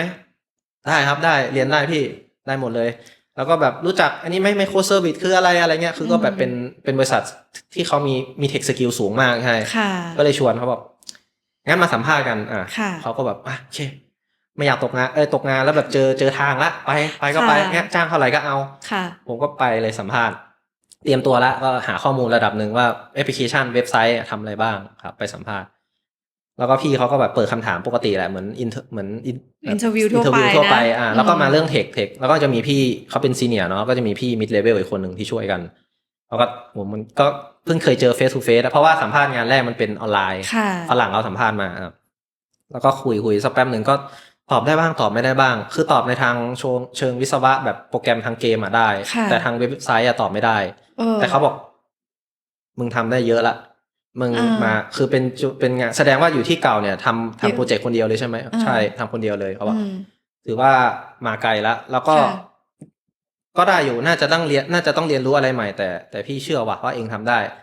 อันนี้บริษัทที่เชียงใหม่ไหมใช่ครับใช่อยู่ที่สเต็ปเลยใช่อยู่ที่สเต็ปตอนนี้เขาก็ยังอยู่นะครับใช่ก็ชวนกันมาแล้วผมได้พี่มาเราว่าคิดว่าจะเอาเงินเท่าไหร่ผมก็แบบมันตกงานอยู่ด้วยอะไรเงี้ยก็เลยเท่าเดิมก็ได้มั้งอะไรเงี้ยหรือน้อยกว่าก็ได้เราอยากเรียนปุ๊บโอ้ได้นะโอเคเริ่มเลยเริ่มวันไหนผมว่าวันนี้วันเสาร์ใช่ไหมวันศุกร์ใช่ไหมวันจันทร์ก็ได้มั้งครับไม่ได้มีอะไรทำงั้นมาวันจันทร์เลยโอ้ก็ตกใจก็โอเคได้งานแล้วเว้ยอะไรเงี้ยก็โทรบอกแฟนสรุปตกงานไปกี่วันเนี่ยขอโทษนะตกงานไป3 วันรู้ตัววันพุธแล้วเขารู้ตัววันจันทร์ครับแล้วเขาให้ไปยื่นแบบใบรีแอปพลิเคชันค่ะเข้าใจรีไซน์เสร็จแล้ววันพุธก็ได้กลับมาแต่แม่อ่านทางกฎหมายแม่ก็บอกว่าให้เขาเขียนใหม่ได้ไหมเป็นแบบเหมือนเขาเอาออกแล้วด้วยอะไรเงี้ยเราจะได้ไปขอเงินประกันสังคมได้เยอะขึ้นใช่ไม่เขาก็จ่ายเงินชดเชยด้วยใช่แล้วเขาก็ได้เงินชดเชยด้วยเป็นอย่างนั้นแล้วก็วันพุธตกงานจริงจังแบบแล้วก็วันศุกร์ส่งเรซูเม่ก็ส่งกระจายเลยวันพุธวันศุกร์สัมภาษณ์เสร็จปุ๊บวันจันทร์เริ่มงานอะไรเงี้ยมันแบบมันอารมณ์มันเหวี่ยงมากที่แบบเดี๋ยวเศร้าเดี๋ยวดีใจอะไรเงี้ยมันดีใจใช่แต่แบบพอมาคิดอีกทีทำได้ไหมว่าแม่งยากไม่เคยเรียนเลยอะไรเงี้ยแต่ก็ลองดูพอไปตายเอาดาบหน้าละอะไรเงี้ยครับวันจันทร์ก็ไปทำงานเลยว้าวงานอันเนี้ยงานใหม่ของเราเป็นไงจากนี้ก็คือโทษทีครับอินดัสทรีเกมก็ไม่ได้แตะเลยใช่เพราะว่าเรารู้อยู่แล้ววงการเกมมันแย่มากแล้วเราก็มาทำแอปพลิเคชันทำซอฟต์แวร์โดยตรงครับก็เริ่มจากทำสิ่งที่ตำแหน่งที่เรียกว่า back end ก็คือดูแลด้วยแอปพลิเคชันจะมีหลายตำแหน่ง front end ก็คือจะทำเป็นหน้าเว็บขึ้นมาทำเป็นปุ่มกดปุ่มอะไรเงี้ยครับพอกดปุ่มนี้ปุ๊บมันจะส่งค่าบางอย่างส่ง API ให้กับหลังบ้าน back end ผมว่าทำ back end อยู่ก็ทำ API รอทำแบบคุณส่งขอข้อมูลลูกค้าหน้านี้หน่อยเป็นคีย์อะไรสักอย่างมาเราก็เอามาปุ๊บตรวจดูก่อนว่าคุณอะไรได้บ้างแล้วเขาก็เอาข้อมูลจากใน database อะไรเงี้ยคืนให้อะไรเงี้ยทำทั่วไปเงี้ยครับแต่ด้วยความที่ว่ามันเป็นภาษาเจนใหม่เรียกว่า Golang มันก็แบบเราก็เรียนรู้ใหม่ก็เหมือนทำเรียนรู้ไปด้วยอะไรไปด้วยก็ช่วง 2-3 เดือนแรกได้คอมเมนต์เพราะว่ามันต้องแบบผ่านโปรไม่ผ่านโปรใช่ไหมพี่ก็คอมเมนต์ว่ามึงถามเยอะว่ะแต่ว่ามึงถามเรื่องซ้ำเยอะนะอะไรเงี้ยก็บอกขอคุณมึงกูได้นะโอเคคือพี่เขาก็ใจกับผมนี่แหละเขารู้จักกันถามเยอะนะอะไรเงี้ยแต่เรื่องซ้ำๆไม่ถ้าให้ดีไม่ต้องถามซ้ำอะไรเงี้ยถ้าพยายามไปทำการบ้านว่าสิ่งที่ตอบคืออะไรเงี้ยก็ช็อกเลยที่จะผ่านโปรไม่ว่าอะไรเงี้ยเพราะว่าเราเป็นคนพูดมากอยู่ละดูทุนเดิมใช่แล้วเราก็ถามเยอะแล้วก็ด้วยความแชร์อันนี้บางทีก็รู้แล้วแต่แค่ถามเมคชัวร์พี่เฉยๆแต่มันบางทีเขาไม่ได้ว่างมาตอบเราขนาดนั้นเราก็โอเคครับพี่ได้เข้าใจหลังจากนั้นผมก็สปีดเลยคือแบบเรื่องเนี้ยเราต้องทำความมั่นใจเราต้องสร้างความมั่นใจให้กับระบบละคือเราทำไปเลยเราทำ2 วิธีไปเลยก็ได้เพราะตอนนั้นเขียนแบบ 2-3 วิธีไปเลยละ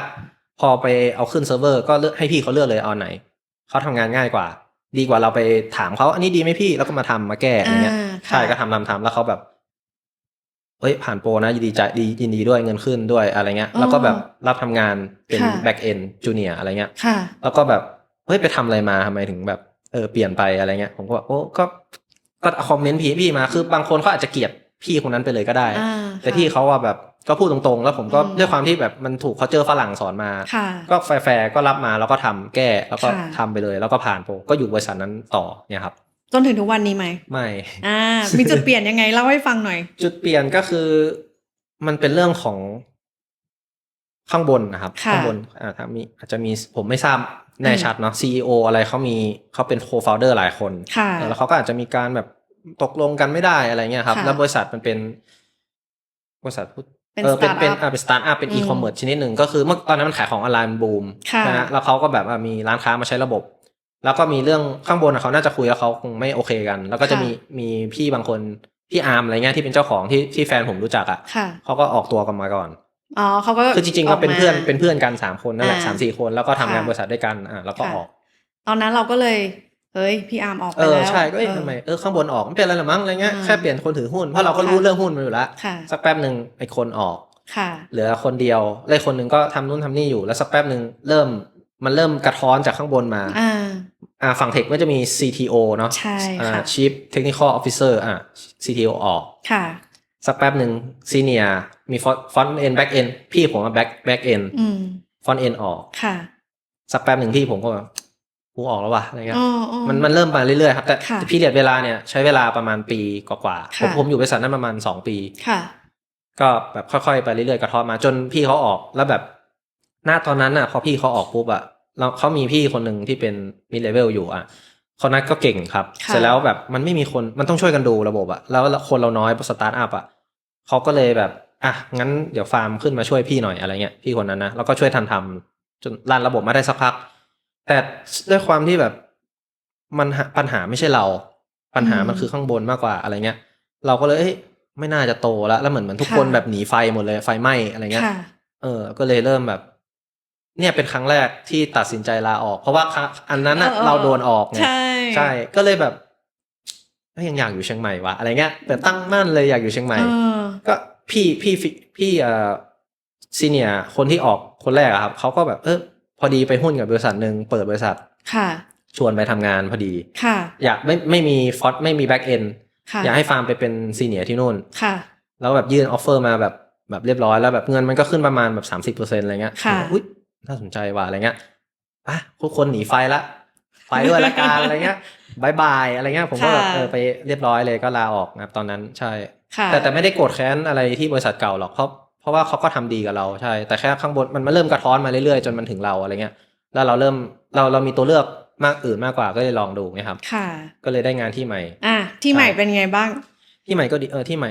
ได้อีก3 ปี 2-3 ปีเหมือนกันผมดูเหมือนเป็น job hopper เลยไม่สายเนี้ยจะเป็นสายที่เปลี่ยนงานบ่อยอยู่แล้ว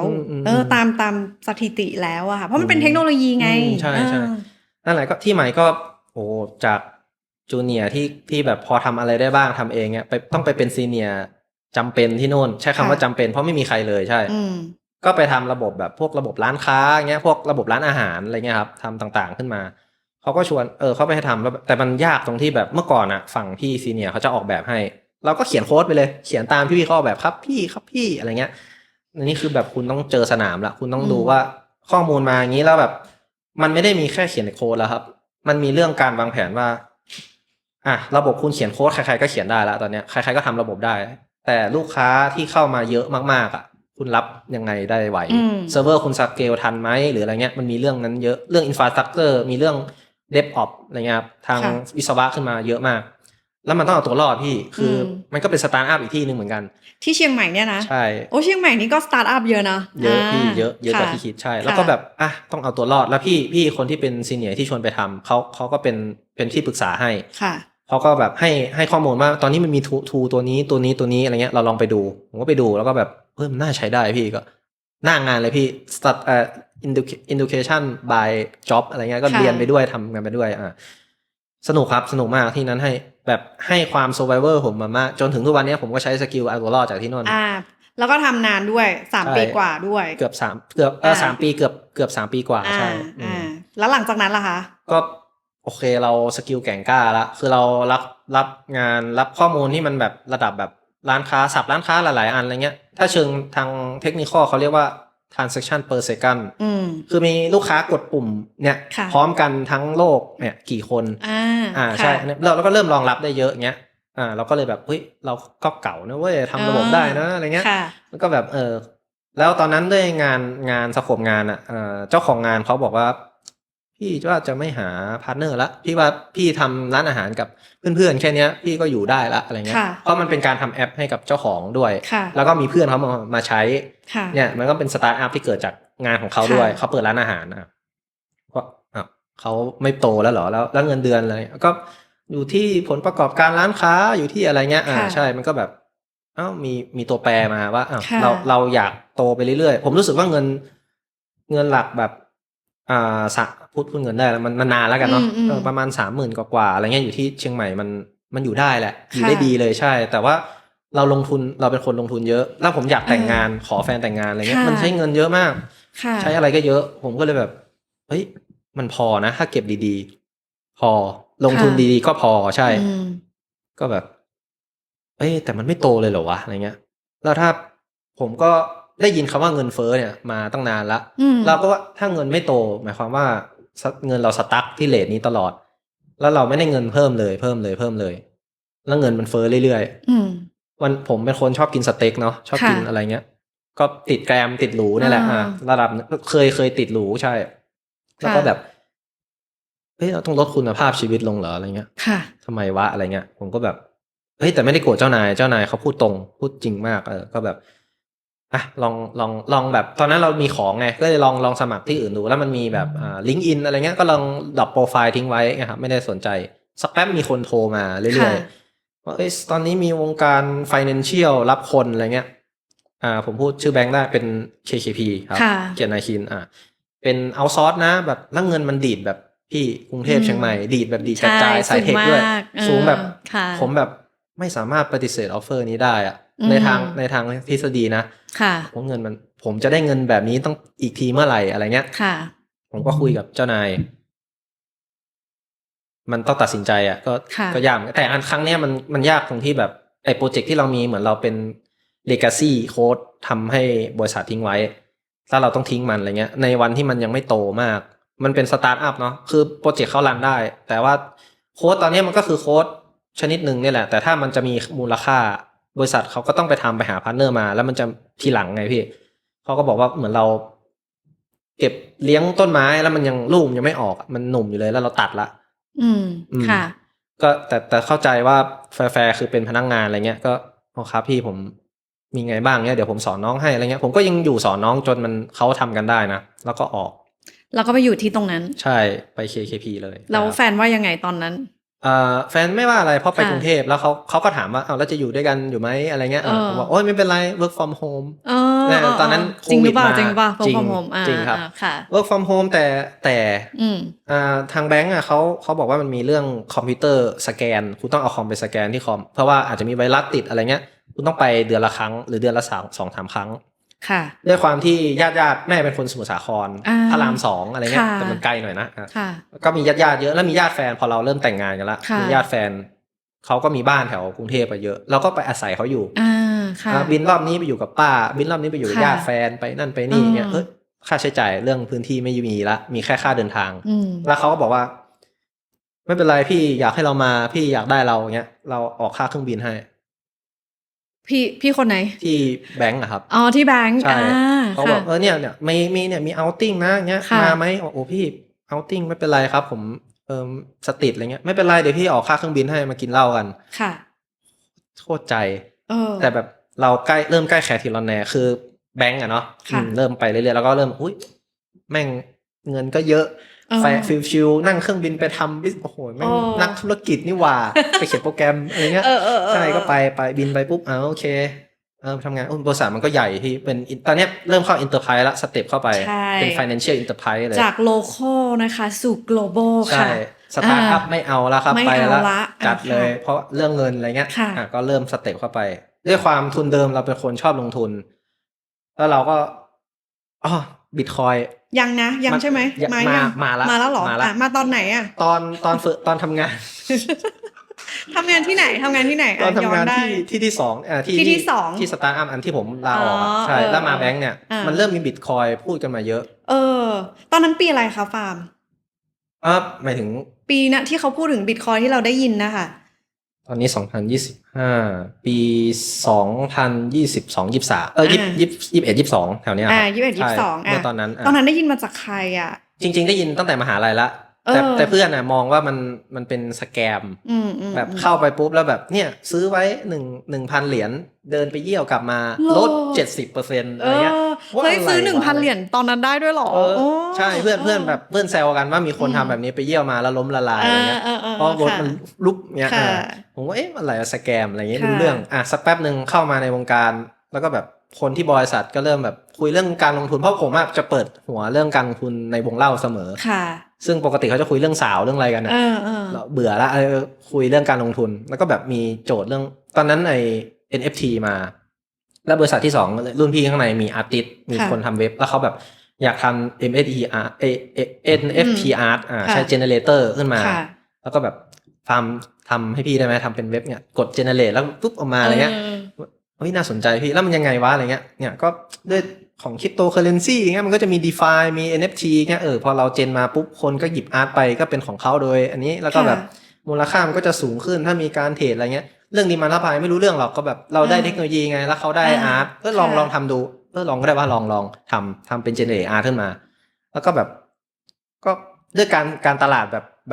ปากต่อปากมันไม่ได้กว้างแล้วก็แบบไม่ได้ขาดมันก็ขาดไม่ได้ขาดทุนนะครับเรื่องเวลาเนาะเราเสียเวลาทำงานเฉยๆเราไม่ได้ให้จ้างใครก็ทำเล่นแล้วขาดทุนแล้วก็แบบก็ตอนนั้นเราเทรดเหรอเราเทรดกับบิตคอยน์เหรอตอนนั้นไม่ครับคือรู้จักบิตคอยน์ตรงนั้นแล้วก็เขาก็ชวนมาทำ NFT รู้แค่บิตคอยน์เลยรู้แค่บิตคอยน์ตอนนั้นก็คือยังไม่ได้มีอะไรบิตคอยน์คืออะไรก็คือยังไม่ได้จับต้องตอนนั้นแล้วก็แบบรู้ว่ามันต้องแบบ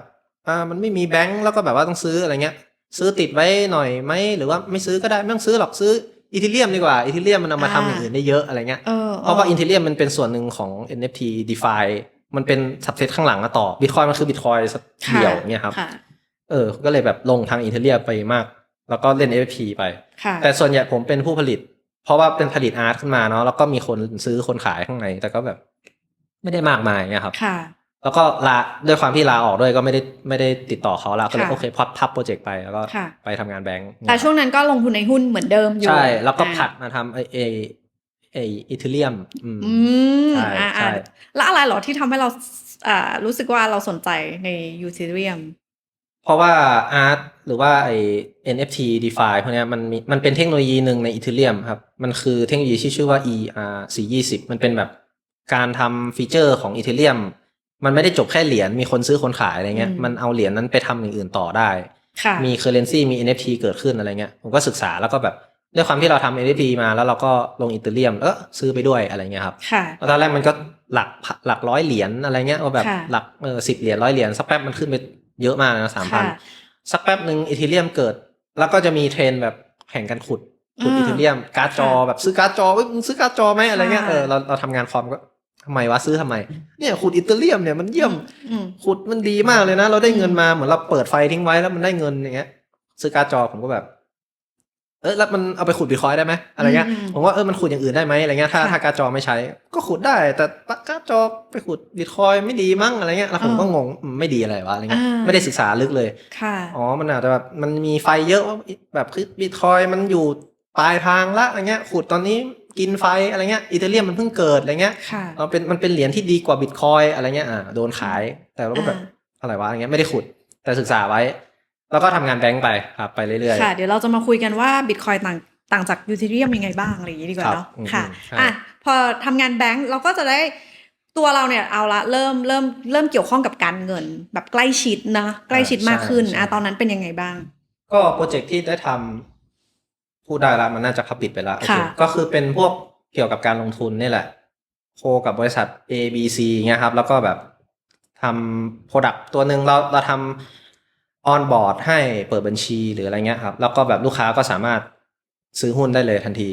ถ้าคุณแบบเจอโพสต์แล้วคุณกดลิงก์คุณสมัครตึ๊ดคุณซื้อหุ้นได้เลยอะไรเงี้ยซื้อกองทุนได้เลย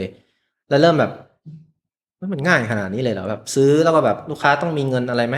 ก็โอนจากที่อื่นเข้ามามันก็คือบัญชีแบงก์บัญชีนึงก็ไปทำให้อะไรเงี้ยแต่เป็นเอาซอร์สนะครับค่ะอยู่ได้สัก9 เดือน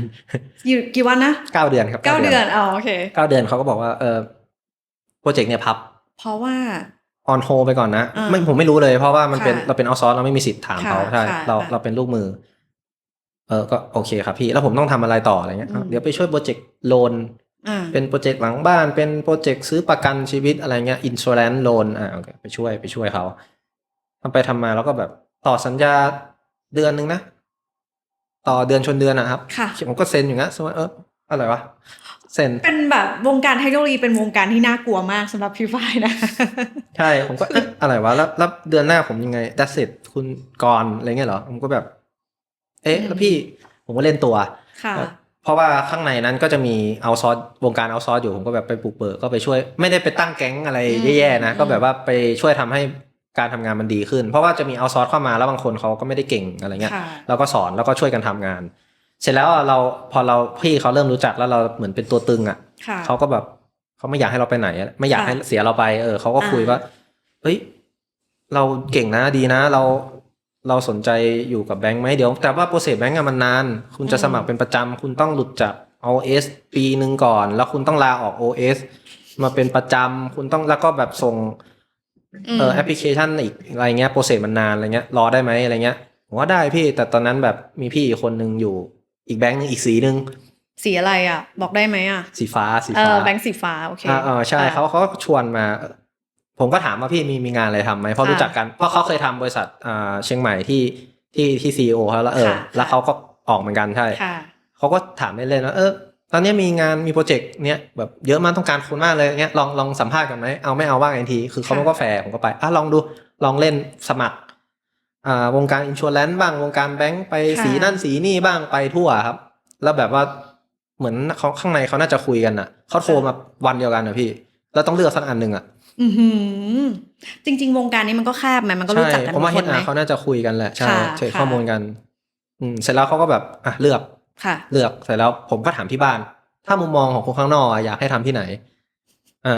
เขาก็ต้องอยากให้ทำแบงค์สีฟ้าใช่ไหมล่ะ ใช่ผมก็ได้แต่เงินแต่ไม่พูดเรื่องเงินดีกว่าเพราะว่ามันเป็นconfidence ใช่ก็ไปแล้วก็แบบเราได้แล้วก็มาตอนนี้แหละอยู่ที่นี่แหละค่ะใช่ครับแล้วก็เข้ามาเป็นโปรเจกต์แบบพวกบริการหลังการขายอะไรเงี้ยสมมติว่าคุณจ่ายบัตรนั่นบัตรนี่คุณใช้เงินตรงนั้นตรงนี้คุณจะได้ currency ชิ้นที่หนึ่งในระบบแล้วคุณก็ไปเทรดคุณไปซื้อคูปองคุณไปทำอะไรต่ออะไรเงี้ยไปช่วยเขาใช่ครับแต่สเกลที่ใหญ่ขึ้น transaction ที่มากขึ้นระดับแบงก์มีการตรวจ security code มีนู่นมีนั่น1 2 3 4 5คุณต้องรีวิวให้ผ่านให้หมดถ้าคุณไม่ทำคุณเอางานขึ้นไม่ได้ค่ะแล้วด้วยความกดดันที่แบบทีมมันต้องมีการส่งออกงานสักอย่างอะตลอดเวลาแล้วแบบถ้าไม่ผ่านเรื่อยๆเนี่ยก็เหมือน performance คุณไม่ดีเงี้ยก็ต้องก่อนนะอะไรเงี้ยก็ต้องมาก็ต้องรีวิวอะไรเงี้ยเราก็ไม่รู้ว่าเป็นคนแบบชิวๆพี่มันต้องทำไงบ้างด้วยระบบของมีโปรโตคอลอะไรไหมผมต้องคุยกับใครอะไรเงี้ยก็เข้ามาก็ทำงานปุ๊บเสร็จแล้วก็ทางฝั่งอีทีเรียมลงทุนก็ลงไปเรื่อยๆไปเรื่อยๆมันเติบโตขึ้นไหมตอนนั้นใช่เริ่มเติบโตสักแป๊บนึงมันเกิดอะไรนะเกิดนโยบายของอีทีเรียมที่เขาเปลี่ยนเป็นอีทีเรียม2ค่ะนักขุดหายไปไหนเริ่มศึกษาละว่ามันไม่ต้องขุดเหรอมันไม่ใช่ทองแล้วเหรอทำไมไม่ต้องการนักขุดกลายเป็น proof of stake ไปแล้วผมก็แบบคืออะไรวะอะไรเงี้ยก็ไปเป็นปาร์ตี้พ่อบ้านกับนักกินสเต็กกับเพื่อนๆโปรแกรมเมอร์เงี้ยก็คุยเรื่องนี้กันเรื่องเทคนิคมันคืออะไร proof of stake ว่าบัวคืออะไรวะอะไรเงี้ยสักแป๊บนึงเพื่อนก็คุยเรื่องบิตคอยให้แล้วก็แบบตอนนั้นแบบมันเป็นเหรียญแรกที่เกิดมามันก็ยังอยู่ว่ะอะไรเงี้ยแล้วมันก็ยังใช้แมคานิกเดิมมาเรื่อยๆอะไรเงี้ยเริ่มศึกษาละคนนั้นเป็นบิตคอยเนอร์ที่ผมรู้จักคนแรก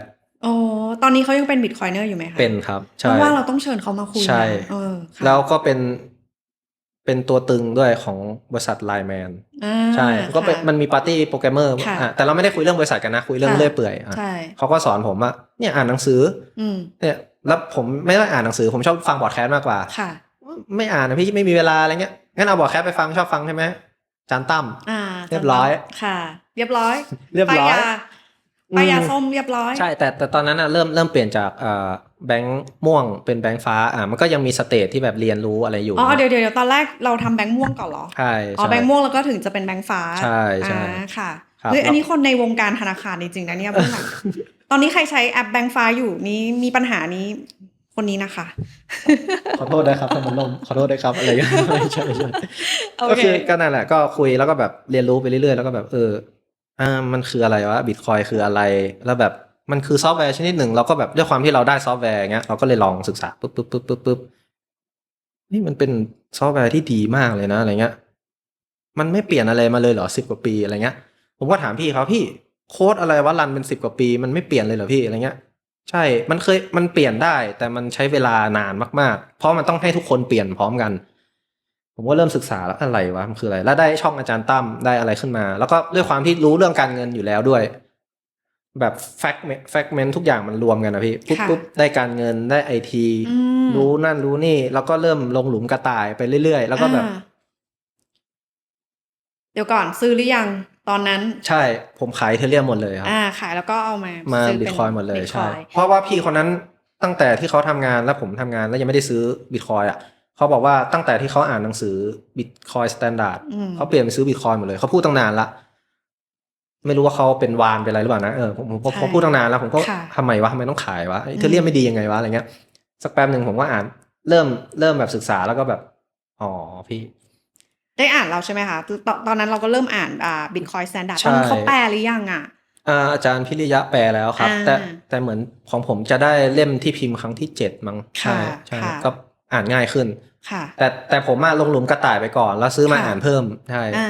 แล้วก็แบบใช่แล้วก็แบบลงทุนมาแล้วเรายิ่งอยู่กับแบงค์เราก็ยิ่งรู้อะไรหลายๆอย่างเกิดขึ้นใคร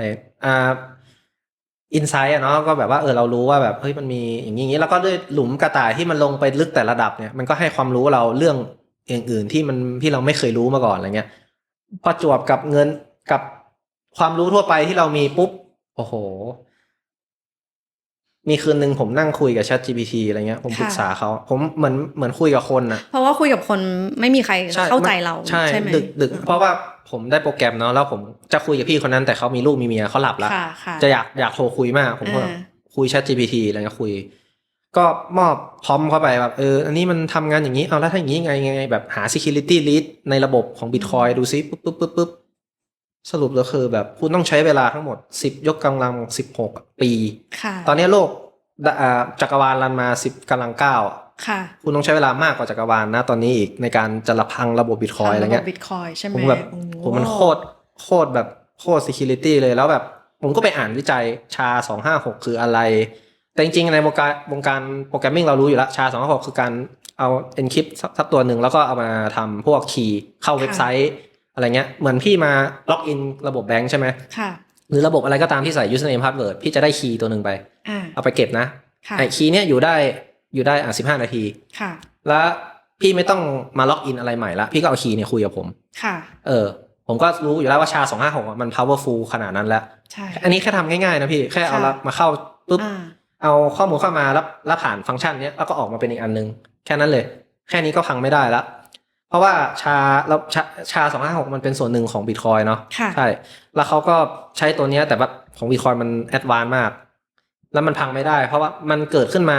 20 กว่าปีแล้วไอ้ฟังก์ชันเนี้ยแต่ไม่มีใครล้มมันได้ยังไม่มีใครหาเบรกทูมันได้เลยอะไรเงี้ยผมก็คุยกับ GPT คือตอนนั้นดึกมากตี 4แต่พรุ่งนี้ต้องทำงานนะไม่หลับไม่นอนนะแต่มันแบบด้วยความที่เราลงหลุมกระต่ายมาจุดนึงแล้วมันมีปัญหาเชิงเทคนิคที่เราแบบที่อาจารย์ตั้มก็สอนตืดๆแล้วผมก็เขาก็จะมีโดนทัชผมก็ไม่ได้เชื่ออาจารย์ตั้มตอนแรก verify อะไรเงี้ยก็ไปดูว่ะแล้วผมก็ไปเอาไวท์เปเปอร์ในส่วนของเทคนิค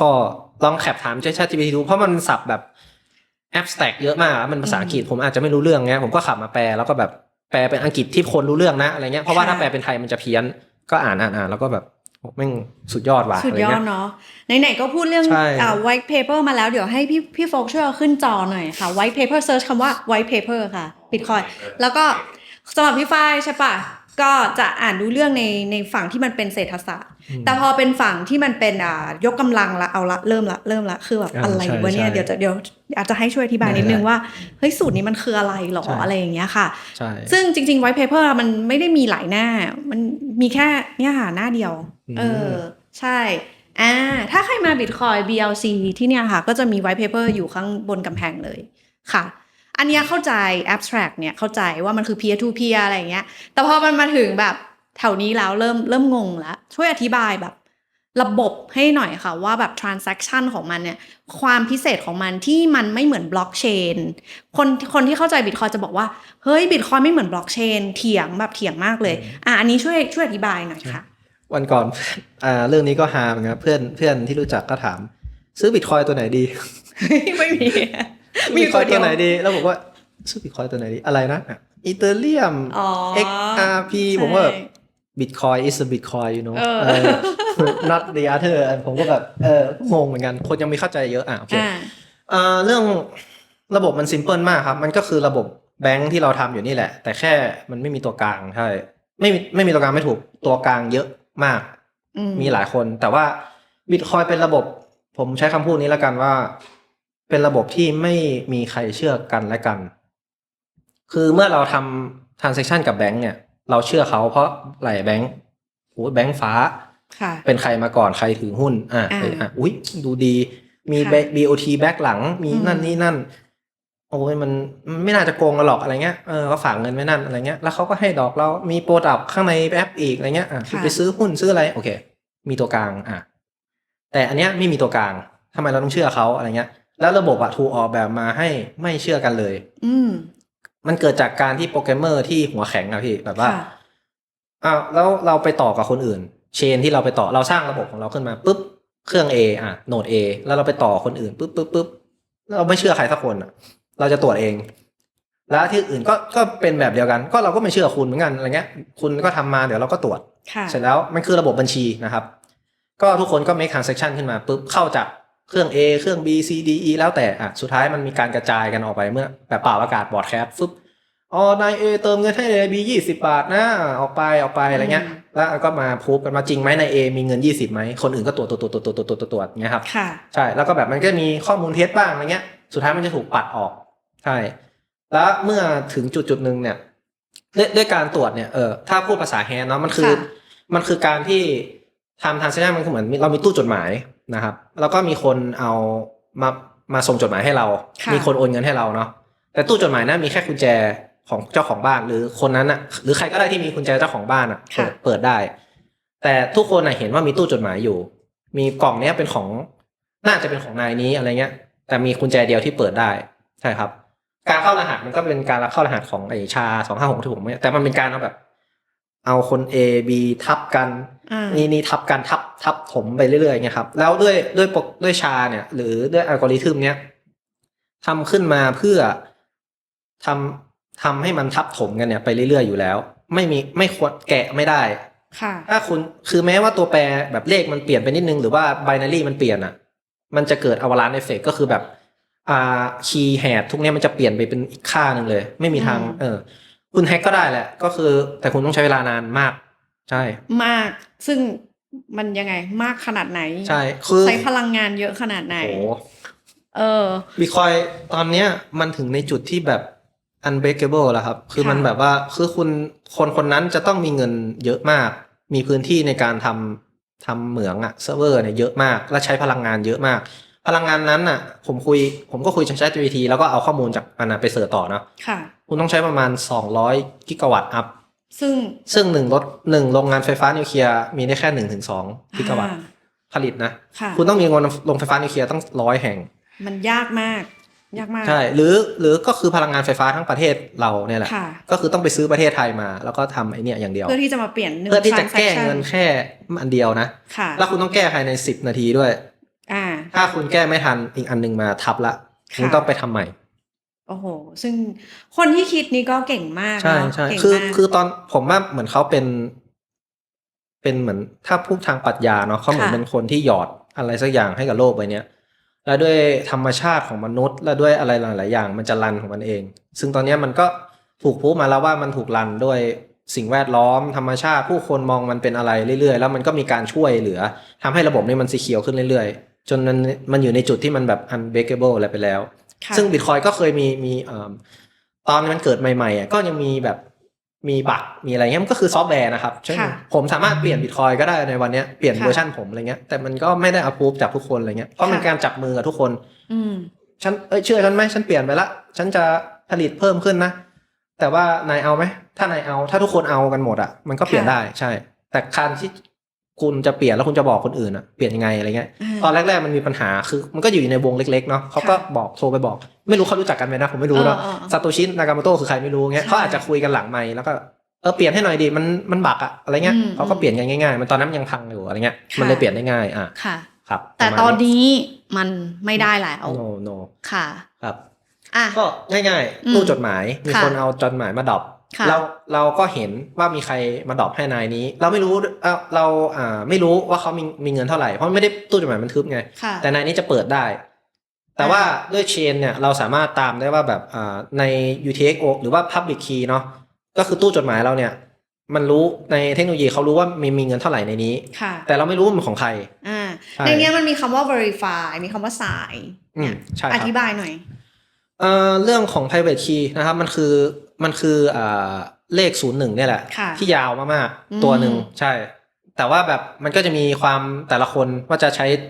ช้หลักไหนในการทำเลขนี้แต่มันคือ01นะข้างหลัง ค่ะ ก็เป็นกุญแจเนี่ยแหละครับเราก็จะเอากุญแจเนี้ย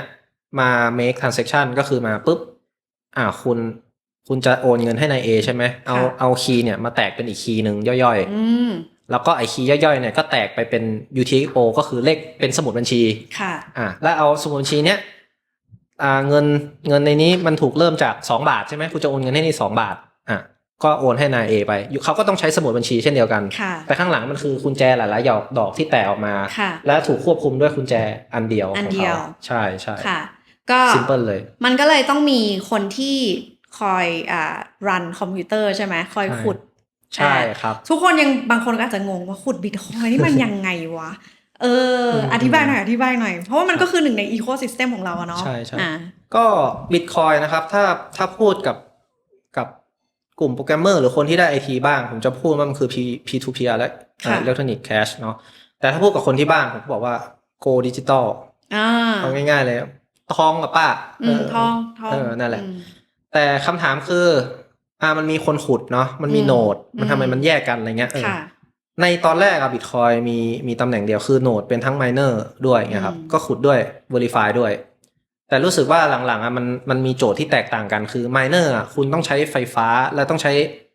การรันไออัลกอริทึมตัวเนี้ยมันใช้พลังงานคือมันไม่ได้มีใครแบบคือคุณก็เป็นไมเนอร์ก็ได้แต่ว่าพลังงานคุณต่ำไปอะไรเงี้ยอัตราส่วนหรือความน่าจะเป็นที่คุณจะสุ่มมันต่ำมากเมื่อเทียบกับไอ้เครื่องซิงที่อยู่ข้างหลังเนี่ยใช่ลอง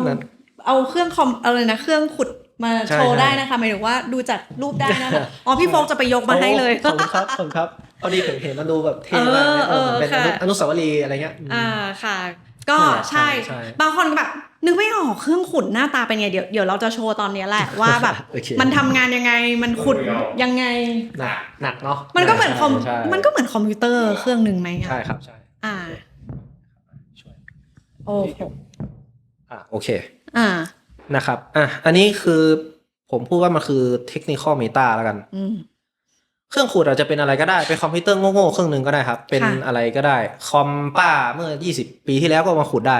แต่อันนี้เป็นประสิทธิภาพมันกับไฟที่จ่ายมันดีที่สุดเป็นเมตาแล้วกันคือตอนนี้เขาใช้อันนี้กันอยู่เครื่องขุดจะเป็นอะไรก็ได้ที่รันโปรแกรมรัน CPU ตัวนี้รันอัลกอริทึมออกมาเป็นค่านี้ให้ใครได้ค่านี้ก่อนในระบบ Bitcoin เป็นคนแรกคุณคือผู้ได้เงินใช่คือเป็นรีวอร์ดรางวัลใช่เป็นรางวัลง่ายๆเลยครับซิมเพิลก็คือ Bitcoin ทำงานเป็นแบบเป็นคนminer กับโนดทำงานต่างกันนะไม่โนดคือการ proof verify transaction มันเหมือนได้ครับผมโอนเงินให้พี่ฝ้ายใช่ไหมผมโยนได้มันก็จะโยนไอ้กล่องที่มันเป็นโยนไปพี่ฝ้ายก็ถือได้มีเส้นหนึ่งใช่เสร็จแล้วไอแฮช transaction มันทำให้พี่ต้องโยนไปโยนมาหาผมเพื่อที่จะตรวจสอบว่าไม่มันคือแฮชคือทำให้มันอ่านยากขึ้นทำให้มันอ่านยากขึ้นพี่ก็โยนไปเลยจนไอ้ได้เนี่ยมันใหญ่มากแบบแต่นั่นแหละครับแล้วก็ได้เนี้ย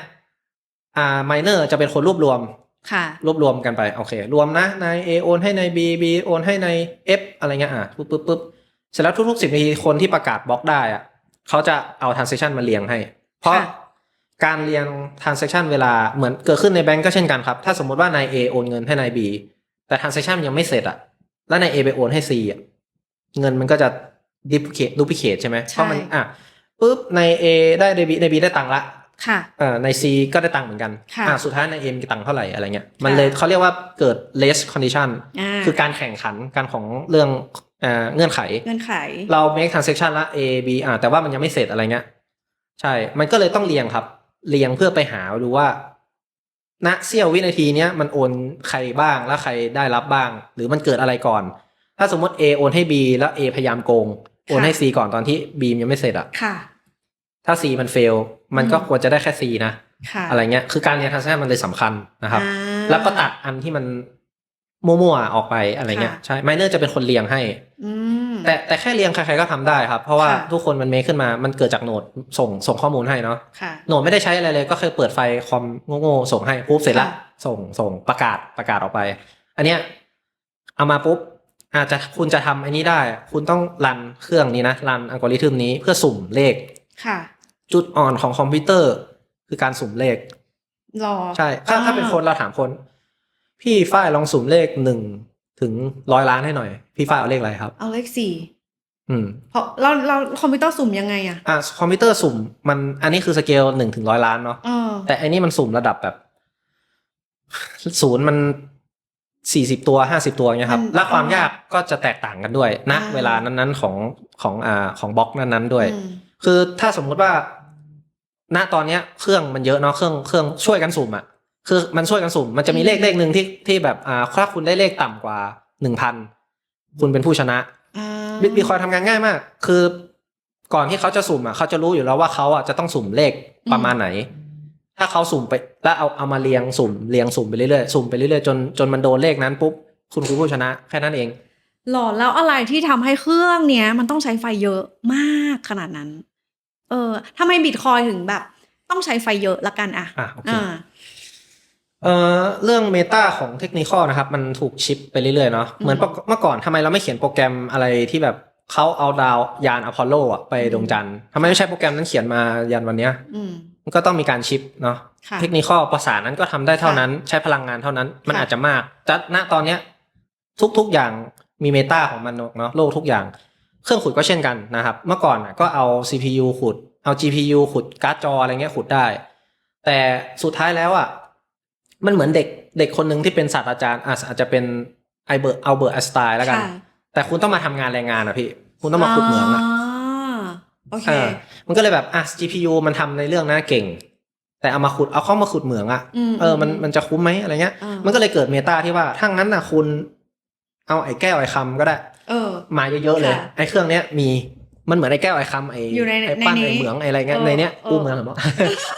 พูดเมืองคือมันเหมือนคนหลายๆคนมาอยู่ในเนี้ยแล้วช่วยกันขุดก็คือเป็นงานง่ายๆคือช่วยกันสุ่มเลขอ่ะนั่นแหละแต่มันสุ่มในระดับที่เลนส์มันสูงมากแล้วการที่คุณจะโดนทาร์เก็ตคือสมมุติว่า0มันเยอะจนถึงขั้นแบบ40 ตัวอะไรเงี้ยคุณต้องสุ่มเลขที่มันได้ต่ำกว่า1,000เมื่อไหร่จะสุ่มได้อะไรเงี้ยคือง่ายๆถ้าพี่ฝ้ายมีเครื่องนี้เครื่องเดียวพี่ฝ้ายไปสู้กับเขาเนาะพี่ฝ้ายสุ่มถ้าพี่ฝ้ายเจอเลขนั้นก่อนพี่ฝ้ายชนะนะแล้วมันจะเป็นการแรนดอมหรือมันเป็นอะไรอ่ะมันคือแบบโอเคพี่ฝ้ายเข้าใจว่าเครื่องแต่ละเครื่องเนี่ยความเร็วก็ไม่เหมือนกันใช่ไหมเพราะว่าเพราะเมื่อกี้มีเงื่อนไขบอกว่าใครที่สามารถที่จะประมวลผลได้เร็วสุดคนนั้นจะได้รางวัลใช่งั้นถ้าเกิดเครื่องเราช้าเราก็จะเป็นคนที่ไม่ได้รางวัลอย่างเงี้ยหรอถูกครับมันซิมเพิลอย่างนั้นเลยคือเป็นความน่าจะเป็นเนาะพี่ฝ้ายมีเครื่องเดียวพี่ฝ้ายก็สามารถชนะเหมือนไมเนอร์รูได้พี่ฝ้ายขุดชนะไงพี่ฝ้ายชนะพี่ฝ้ายได้เงินใช่แล้วแต่เชิญเลยค่ะมันมีแต่คือโทษทีนะครับมันจะมีเรื่องแบบว่าความน่าจะเป็นคือด้วยความที่0มันเยอะมากๆอ่ะแล้วมันต้องสุ่มเนาะแล้วเมื่อไหร่เราจะได้เลขที่ต่ำกว่า 1,000 อะไรเงี้ยมันก็เกิดเมตาที่ว่าถ้าเราช่วยกันสุ่มอ่ะมันกำลังมันเยอะกว่าเหมือนมีคนช่วยกันคิดอ่ะเยอะขึ้นมันน่าจะโดนเร็วกว่าเท่านี้เองครับหมายความว่าไงหมายความว่ามันมีเสน่ห์ตรงที่พลังงานเนี่ยไม่มีใครโกงได้เนาะแผ่นโซล่าเซลล์หรืออะไรก็ตามแต่โรงไฟฟ้านิวเคลียร์ที่คุณทำหรือถ่านหินอะไรเงี้ยคุณก็ต้องไปขุดหินมาโซล่าเซลล์คุณก็ต้องรับแดดใช่ไหมค่ะโรงไฟนี่คือคุณก็ต้องเอายูเรเนียมอะไรเงี้ยแร่กัมมันตรังมาทำใช่แต่สุดท้ายมันมีวันหมดนะครับหรือดวงอาทิตย์ดับเราก็ไม่ได้โซล่าเซลล์แล้วไงอะไรเงี้ยสุดท้ายมันแข่งกันตรงนั้นคือการที่คุณจะได้พลังงานมาคุณต้องลงทุนใช่ไหมครับการลงทุนได้พลังงานมาจุดหนึ่งคุณก็ต้องมาซื้อเครื่องช่วยกันขุดเหมือนจ้างคนนะพี่เหมือนผมจ้างคนว่าจ้างมา 5,000 ล้านคนมาช่วยกันสุ่มหน่อยได้ไหมอะไรเงี้ยแต่เดี๋ยวจ่ายด้วยพลังงานอะไรเงี้ยเราจ้างคอมพิวเตอร์ใช่ครับหมายความว่าใครที่มีเครื่องนี้เยอะมีโอกาสที่จะเป็นผู้ชนะสูงใช่ไหมใช่แต่ตอนเนี้ยด้วยความที่บิตคอยน์มันถึงในจุดที่ นาย A จะแข่งกับนาย B อ่ะยากมาก ค่ะ มันเป็นการอุทิศพลังงานไฟฟ้าให้กันและกัน มันก็เลยเกิดminor pool ค่ะ นะครับคือจะเป็นบ่อหนึ่งเขาเรียก pool ก็คือสระน้ำเนาะ ค่ะ เหมือ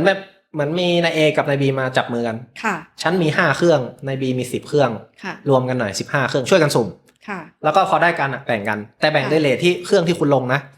อย่างเช่นมี5เครื่องคุณถ้าสมมติได้บิตคอยมา10เหรียญ ค่ะ คุณคิดใหม่มี10เครื่องกับ5เครื่องใช่ไหมได้บิตคอยมา15เหรียญคุณเอาไป5เหรียญอันนี้เอาไป10เหรียญอะไรเงี้ย โอเค ใช่ แฟร์ ใช่ครับ ค่ะ แต่มันไม่ได้เยอะอย่างนั้นแล้วนะ ใช่ไม่ได้เยอะ ใช่แต่มันก็จะเกิดพูลครับมีจอยกันจอยแล้วมันก็จะมีพลังงานที่เกิดขึ้นในระบบแบบเป็นมหาศาลเลยเพราะคนจากทั่วโลกมาช่วยกันทำอะไรเงี้ยพูลแล้วมันก็จะมีโอกาสได้ชนะเสมอ10นาทีคุณจะตอนนี้คุณจะได้บิตคอย3.125ใช่ไหมณไอ้แฮวิ่งนะตอนนี้ค่ะคุณก็ช่วยกันสุ่มและ 3.125 ก็ถูกแชร์จากคนทั่วโลกแบ่งกันตามอัตราส่วนใช่แต่ว่าด้วยคนที่เป็นเจ้าของพูลเขาก็จะขอตรงหน่อยนะขอเปอร์เซ็นต์หน่อยเพราะว่าฉันเป็นคนเปิดพูลฉันเป็นคนทำไอ้นั่นเป็นคนเปิดก่อนอะไรเงี้ยฉันจะหักนิดนึงตามรูอะไรเงี้ยแต่ถ้าไมเนอร์คุณไม่พอใจก็เฮ้ยพูล2เป็นไงวะมันดูดีนะเนี่ยจอยเปลี่ยนทันทีได้เลยใช่ครับมันเป็นอย่างนี้แล้วใช่เมตาว้าวก็เหมือนแบบผมจะคอมพิวเตอร์คือแรงงานเนาะผมอาหารของเขาคือไฟฟ้านะครับหรือพลังงานผมก็จ้างเขาด้วยไฟฟ้าแต่คอมพิวเตอร์ก็เป็นคนครับเขาก็เสื่อมได้ถ้าไอ้นี่พังก็มีคนหายไปใช่ก็ต้องซ่อมเขาหรืออะไรเงี้ยเป็นเรื่องนี้เหมือนแล้วทุกอย่างสังเกตดูมีเงินมีอะไรโกงไม่ได้ใช่ไหมใช่มันก็แบบพลังงานใครจะโกงได้แม้แต่อะตอมในจักรวาลเราก็ยังโกงเขาไม่ได้มันถ้าพูดเรื่องวิทยาศาสตร์ปรัชญาผมไปได้อีกมากเลยใช่เพราะว่าผมคุยกับเขามาค่อนข้างคือคุยกับคนหลายคนมาเยอะแล้วก็คุยกับ AI อ่านเปเปอร์ใช่มาระดับหนึ่งจนผมแบบผมขอพูดคำนี้เลยคือมันเป็นเงินที่ดีที่สุดในมนุษยชาติที่เขาคิดขึ้นมาแล้วใช่สุดยอดเลยเป็นเงินที่ดีที่สุดในมนุษยชาติคือถ้าพูดทาง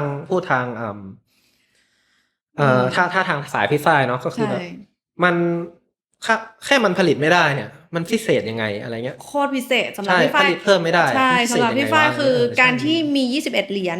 21ล้านเหรียญเนี่ยคือที่สุดของพี่ฝ้ายละพี่ฝ้ายโดยที่พี่ฝ้ายอาจจะไม่แคร์เรื่องเทคโนโลยีเลยก็ได้นะแค่นี้มันก็ช่วยเรื่องของมนุษยชาติได้มากพอแล้วอย่างเงี้ยค่ะแต่พอเข้าไปศึกษาเรื่องของเทคโนโลยีเพิ่มขึ้นอีกแบบโอ้โหทำไมคนทำโคตรฉลาดเลยวะอะไรเงี้ยซึ่งแบบฉลาดกว่านั้นไปอีกหาตัวไม่เจอซาโทชิหาตัวไม่เจอใช่ครับใช่ค่ะเราก็รู้สึกว่าเฮ้ยมันเป็นอะไรที่น่าหลงไหลมากๆแล้วแถมยังมีเรื่องของทฤษฎีเกมอีกเงี้ยเข้ามาอย่างเงี้ยค่ะไหนๆเราก็หลงไหลเรื่องเนี้ยสักวันเราจะทำฟาร์มอันนี้ไหม mining ผมถามพี่พิโคโลครับเมื่อวันเสาร์เนาะเขามาคุยที่นี่นะครับใช่คือมันเหมือนเป็นไม่รู้สิคือทุกคนจะมีไอดอลเนาะอะไรของตัวเองแต่ผมมาศึกษาเรื่องไมเนอร์มานานละแต่แบบมันใช้เงินแหละก็เลยศึกษาในส่วนของทฤษฎีไปเยอะแล้วก็เจอไมเนอร์ตัวจริงขึ้นมาผมก็แบบโหแบบขนลุกตอนแกมาพูดแล้วผมก็แบบตอนแกพูดเสร็จเนาะผมก็ขอไปคุยด้วยอะไรเงี้ยก็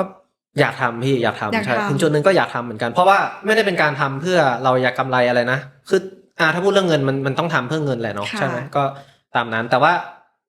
ด้วยที่เราอ่านมาปรัชญาทุกอย่างคือถ้าเรายิ่งมีไมเนอร์มากขึ้นในระบบมันยิ่งซีเคียวใช่เพราะอะไรเพราะว่าณตอนนี้อาจจะเป็นสุ่มเลขที่ต่ำกว่า 1,000 เนาะคุณช่วยกันสุ่มถ้าใครต่ำก็คือชนะแต่ถ้ายิ่งไมเนอร์มากขึ้นเรื่อยๆความยากของการสุ่มก็จะมากขึ้นอนาคตมันก็ต้องใช้เวลาในการสุ่มมากขึ้น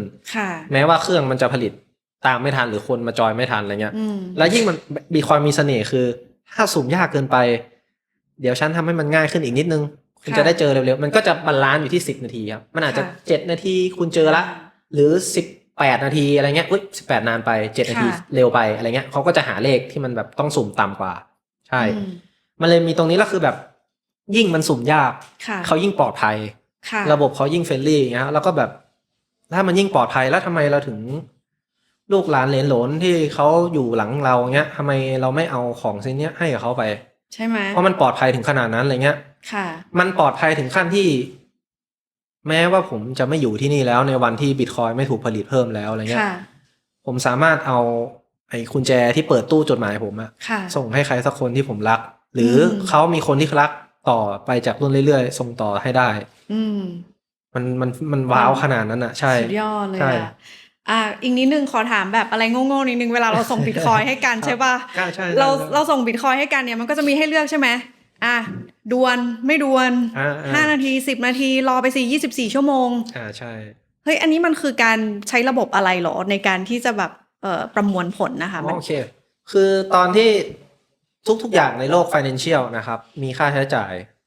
เราไม่ได้สวยหรูเนาะคือ Bitcoin ไม่ได้พูดว่ามันเป็นระบบพระเจ้าหรือมันสวยหรูอะไรนะแต่ทุกอย่างมีค่าใช้จ่ายทุกอย่างมีคอสแม้ว่าเงินบาทที่เราโอนให้กันเนี่ยไม่มีดอกไม่มีค่าธรรมเนียมอะไรนี่แต่มันก็จะมีถ้าคุณส่งฟีเจอร์ส่งจดหมายอะไรเงี้ยคุณก็จะเสียค่าธรรมเนียมใช่ไหมหรืออะไรเงี้ยแต่สุดท้ายมันก็ต้องจ้างคนทั้งตึกทั้งแบงก์อะไรเงี้ยมาช่วยกันมอนิเตอร์ช่วยกันโทรมาโอเคบัญชีคุณมีก็คือการจ่ายที่เขาไม่บอกเราครับค่ะผมเป็นส่วนหนึ่งของแคทิรอนแนร์ที่เขาจ้างผมมานะผมพูดตรงๆค่ะคือผมทำงานให้แบงก์ใช่เขาก็จ้างผมด้วยรายได้จ้างผมด้วย proof of work ที่ผมมอบให้กับเขาค่ะแล้วมันเป็นราคาที่แฟร์ในหน่วยเงินนั้นเนี่ยครับค่ะผมก็ทำงานหน้าที่ของผมใช่สุดท้ายนี่ไงนี่คือค่าใช้จ่ายของเงินเฟียสค่ะแต่บิตคอยคืออะไรทุกอย่างก็ต้องมีค่าใช้จ่ายก็คือค่าไฟนะครับไมเนอร์ก็ต้องกินข้าวใช่เขาก็ไม่ได้มาโปรยทานให้เราซะหน่อยอะไรเงี้ยเขาก็ต้องโอเค5 นาที10 นาทีอะไรนั่นมันคืออะไรคือเป็นรูแล้วกันถ้าคุณอยากจ่ายเงินไวๆคุณเอาเวลาให้น้อยๆเดี๋ยวคุณเอาค่าฟรีให้เราเยอะๆหน่อยเหมือนเอาค่าอาหารให้เราเยอะหน่อยเดี๋ยวเราไปทำของคุณก่อนค่ะใช่มันก็จะเป็นอย่างนี้แบบผมไม่รู้ว่าผมซื้อแซนด์วิชแล้วแบบแซนด์วิชแบบตังเข้าหรือยังเนี่ยตังเข้าหรือยังจ่ายด้วยบิตคอยสมมติโอ้พี่แป๊บนึงนะผมเลือก10 นาทีเพราะว่าค่าฟรีมันต่ำอะไรเงี้ยพี่ต้องรอ10 นาทีอะไรเงี้ยโอ้แต่มันจะเย็นนะน้องเดี๋ยวพี่มีคิวอีกเยอะเลยอะไรเงี้ยค่ะพอได้พี่แป๊บนึงผมเปลี่ยนเป็น10 วิก็ได้อะไรเงี้ยเป็น10 วิอาจจะเร็วไปอะไรเงี้ย1 นาทีก็ได้แป๊บนึงนะครับโอเคจ่ายแต่อย่างว่ามันคือคอนอย่างหนึ่งของบิตคอยน์มันใช้เวลาในการประมวลผลมันก็เลยมีเวลาแหละใช่แต่ยุคนี้ไม่มีใครใช้เลเยอร์1กันขนาดนั้นเป็นแค่แบบถ้าเป็นไมโครทรานแซคชันมันจะเป็นอีกเลเยอร์1เลเยอร์2เลเยอร์1มันจะเป็นแบบจ่ายไปเลย10,000 ล้านอะไรเงี้ยรอได้10 นาที5 วันก็ยังรอได้อะไรเงี้ยมันก็เลยไม่ได้สนใจมากประมาณนั้นครับเอาล่ะต่อไปรู้สึกว่าวันนี้ได้ความรู้เยอะมากนะคะ ต่อไปเราจะมาให้เทียบขึ้นชาร์ตของBank of Thailand หน่อยค่ะ Bank of Thailand นะคะเรามาทำความเข้าใจดีกว่าเกี่ยวกับเรื่องของเงินดิจิตอลเนาะซึ่งไหนๆฟาร์มก็อยู่ในวงการนี้อยู่แล้วนะคะอันนี้จากธนาคารแห่งประเทศไทยนะคะสกุลเงินดิจิตอลเนาะเราพูดได้ไหมเนี่ยได้สิแล้วก็พูดในเชิงเราก็พูดในเชิงประชาชนคนนึงที่ได้รับสารใช่ค่ะอย่างที่เขาบอกว่ามันจะมีเงินสกุลดิจิตอลที่1ออกด้วยธนาคารกลางนะคะ CBDC นะคะแล้วก็เป็นคริปโตแล้วทีนี้ธนาคารกลางอย่างเช่นอะไรลองอธิบายหน่อยค่ะฟาร์ม CBDC Central Bank Digital นะครับcentralize ใช่ไหมใช่ Central Bank Digital Currency ใช่โทษทีครับใช่ก็คือเหมือน Bank of Thailand อย่างเจแปนก็เป็น Bank of Japan เนาะ BOJ อย่างสิงคโปร์ก็จะเป็นอีกMSA สมมติทุกคนจะมีตัวกลางนะครับหลักเลยทุกวันที่เราจะแบงค์20 บาท50 บาทหรือเงินในบัญชีเราที่ถูกพิมพ์มันต้องมีใครสักคนบอกนะว่าเราจะให้เงินคุณจะพิมพ์เงินเท่าไหร่อะไรเงี้ยคุณต้องมาขอเราเพราะว่าเราต้องศึกษาว่าตอนนี้มันเท่าไหร่เราจะได้ให้คุณไม่พิมพ์เยอะเกินไปมันเป็นอย่างนี้คุณจะได้ไม่โกงด้วยอะไรเงี้ยแล้วต้องมีตัวกลางเขาก็เหมือนเป็น authority ครับมีองค์กรนั้นมาเกี่ยวข้องเป็นคน approve เราแล้วเขาต้องการเป็น central bank เนี่ยคืออะไรคือต้องการเป็นตัวกลางนะครับสิ่งที่ดีสำหรับ central bank คืออะไรผมพูดให้เกียรติเขาหน่อยเนาะคือทุกคนจะต้องเหมือนคุณโอนเงินผมโอนให้พี่ฝ้ายเนาะทุกวันนี้มันไม่ใช่แบบเครื่องผมโอนให้พี่ฝ้ายจากมือถือไปมือถือนะมันคือผ่านตัวกลางก่อนแล้วเขาก็ใน A โอนให้ใน B ใช่ไหมใน A ตังค์เท่าไหร่โอนให้ใน B ใน B ได้ตังค์เขาต้องรู้ข้อมูลเราก่อนใช่ครับผ่านตัวกลางเพื่ออะไรเพื่อดูว่าเราโกงหรือเปล่าหรือว่าแบบเขาต้องการเก็บข้อมูลเราว่าณตอนนี้มีการจ่ายเงินตรงนี้นะแล้วใน A เนี่ยมันติดประวัติอาชญากรหรือเปล่าเนี่ยงั้นฉัน ไม่ให้เอาตังค์มาด้วยค่ะแต่ก็มีคนถูกหลอกเยอะนะมีครับมีเพราะว่ามันเป็นการแบบจริงๆ make transaction ผมก็คุยกับพี่ฝ้ายพี่ผมซื้อข้าวกับพี่อย่างเงี้ยผมโอนให้พี่ฝ้ายเท่านี้อะไรเงี้ยแต่สุดท้ายพี่ฝ้ายแบบไม่รู้ใครไม่รู้แบบโกงผมก็ได้อะไรเงี้ยใช่แต่สุดท้ายมันก็วนผ่าน Central Bank นะครับแต่ว่ามัน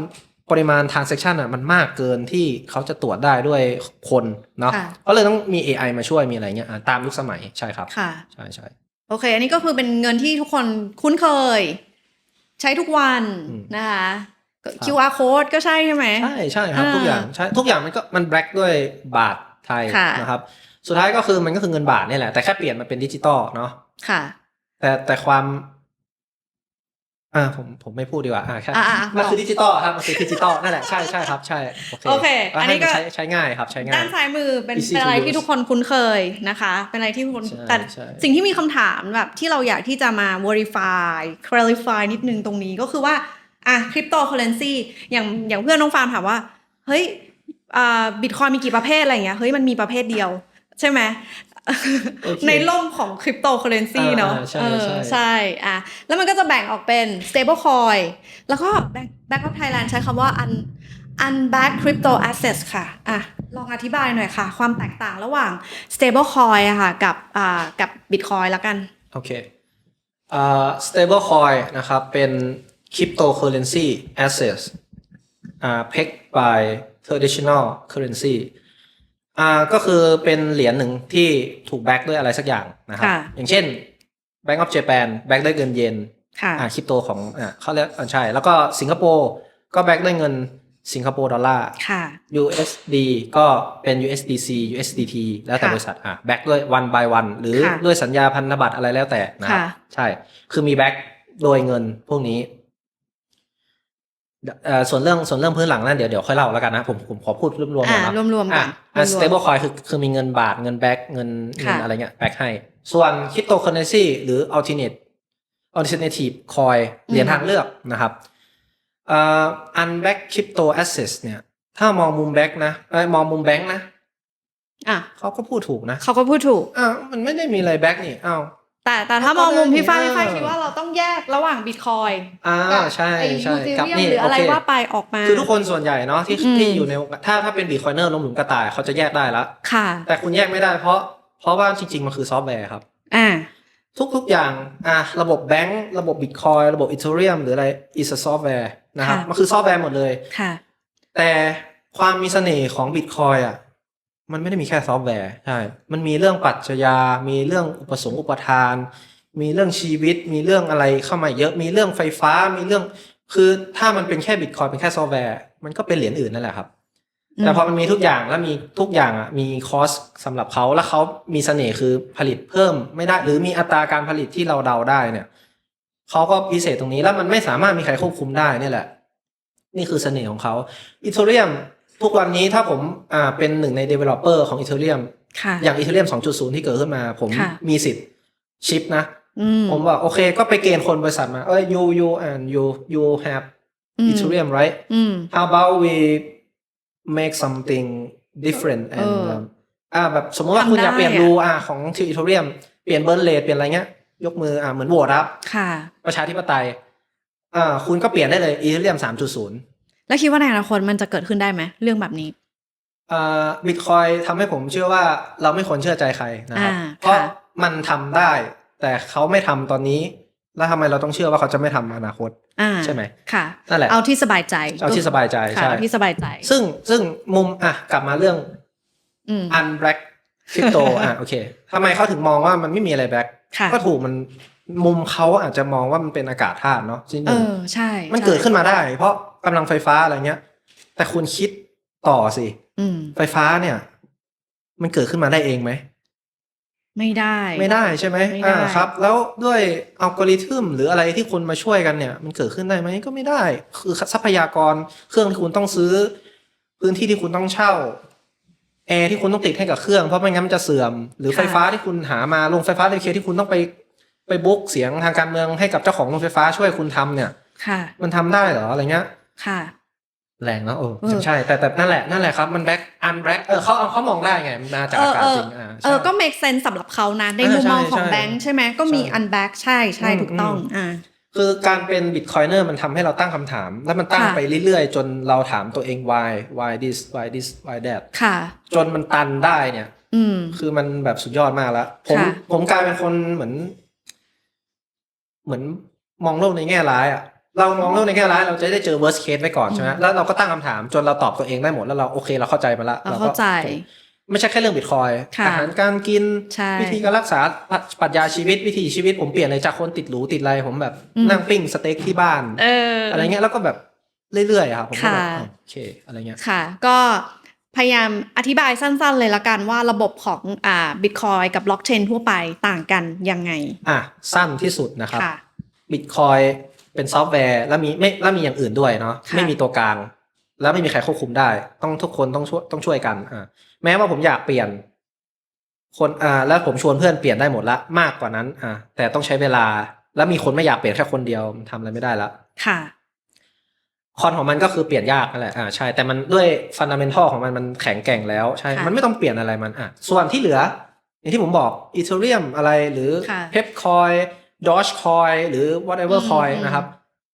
มันจะมีอำนาจอยู่ที่เขาเหมือนเป็นเซนเตอร์อยู่เซนเตอร์ไหลคือเขาสามารถแบบก็เกณฑ์คนอย่างอีเธอเรียมยกมือproof of stake ทุกคนสามารถมีโหวตได้เหรียญอื่นก็เหมือนกันอย่างเช่นมีการแอบมิ้นท์นะมีการเพิ่มเหรียญเพิ่มอุปทานไว้ก่อนแล้วก็แบบปล่อยให้ระบบมันรันมีคนต้องมาซื้ออย่างของสหรัฐที่เราพูดได้ประธานาธิบดีทรัมป์ก็มีการทำเหรียญทรัมป์คอยขึ้นมาแล้วเขาก็แบบก็บอกให้ทีม developer ก็ถือเหรียญไปสิอะไรเงี้ยคุณเป็นคนสร้างไงคุณมีสิทธิ์คุณก็เก็บไว้ก่อนแล้วก็แบบแชร์ลิงก์ปุ๊บมีคนอุปสงค์เข้ามาปุ๊บราคามันสูงเลยอยู่แล้วเนาะพอมันสูงขึ้นปุ๊บก็มีการขายเหรียญก็คือช็อตพูลก็เอาสิ่งที่เราได้ฟรีมาหรือสิ่งที่เราลงทุนไปตอนแรกแล้วก็มาขายเพราะทุกคนเชื่อมั่นเหรียญทรัมป์คอยอะไรเงี้ยสุดท้ายแบบwhat about ที่เราให้คุณเนี่ยมีล้านเหรียญบิตทรัมป์คอยhow about 2 million คุณเอาอีกดิก็ทำได้มันมีตัวกลางนะครับมันเลยควบคุมได้พอมันควบคุมได้มันความเสน่ห์มันคืออะไรคือทุกวันนี้ฉันจะกินข้าวกินปลาคุณก็ต้องรู้เหรออะไรเงี้ยหรือคุณจะทำอะไรคุณก็ต้องรู้อะไรเงี้ยฉันจะจ่ายอะไรคุณก็ต้องรู้อะไรเงี้ยนะครับมันเลยถึงแตกต่างใช่ก็คือถ้าเราเป็นคนที่กำลังต่อสู้ในเรื่องของความcentralized vs decentralized อย่างเงี้ยมันก็จะชัดเจนว่าเราจะเลือกลงทุนหรือเลือกออมเงินกับอะไรเนาะเราอยากที่จะเป็นคนที่ไม่มีใครมาควบคุมเราอยากที่จะควบคุมเงินของเราได้เองค่ะเราก็เลยโดยส่วนตัวนะก็เลยแค่บิตคอยเท่านั้นเลยอะค่ะเท่านั้นจริงๆนะคะทีนี้ผมขอฝากอีกเรื่องนึงแล้วกันคือบิตคอยมันมีเสน่ห์ถึงขั้นมันเป็นฟิโลโซฟีที่แบบบิตคอยไม่ได้เหมาะสำหรับทุกคนนะครับคือบางคนต้องการตัวกลางบางคนต้องการความ security ของเขาหรืออะไรก็แล้วแต่ whatever เนาะแต่นั่นแหละคือบิตคอยมันก็จะมีคนที่ต่อต้านแล้วมีคนไม่เข้าใจเขาอะไรเงี้ยถึงแม้ว่าจะเข้าใจแต่ก็ยังไม่บายกับเขาก็มีใช่มันเป็นธรรมชาติเลยพี่คือธรรมชาตินี่ทุกคนจะมองว่าแบบธรรมชาติคือโลกสีเขียวคืออะไรที่เราต้องรักโลกนะช่วยกันทำให้โลกนี้ดีขึ้นแต่จริงๆธรรมชาติคือสิ่งโหดร้ายนะครับมันเป็นธรรมชาติอยู่แล้วภูเขาไฟระเบิดไฟป่าหรืออะไรเงี้ยมันเป็นอย่างนั้นอยู่แล้วคือบิตคอยก็เช่นกันคือธรรมชาติชนิดหนึ่งแล้วธรรมชาติคัดสรรเนาะคนที่เขาแบบมีอะไรบางอย่างที่เหมือนกันเนี่ยมันก็จะจับกลุ่มกันใช่ครับบิตคอยก็จะจับบิตคอยเนอร์ทั่วๆกันไปขึ้นมาแล้ว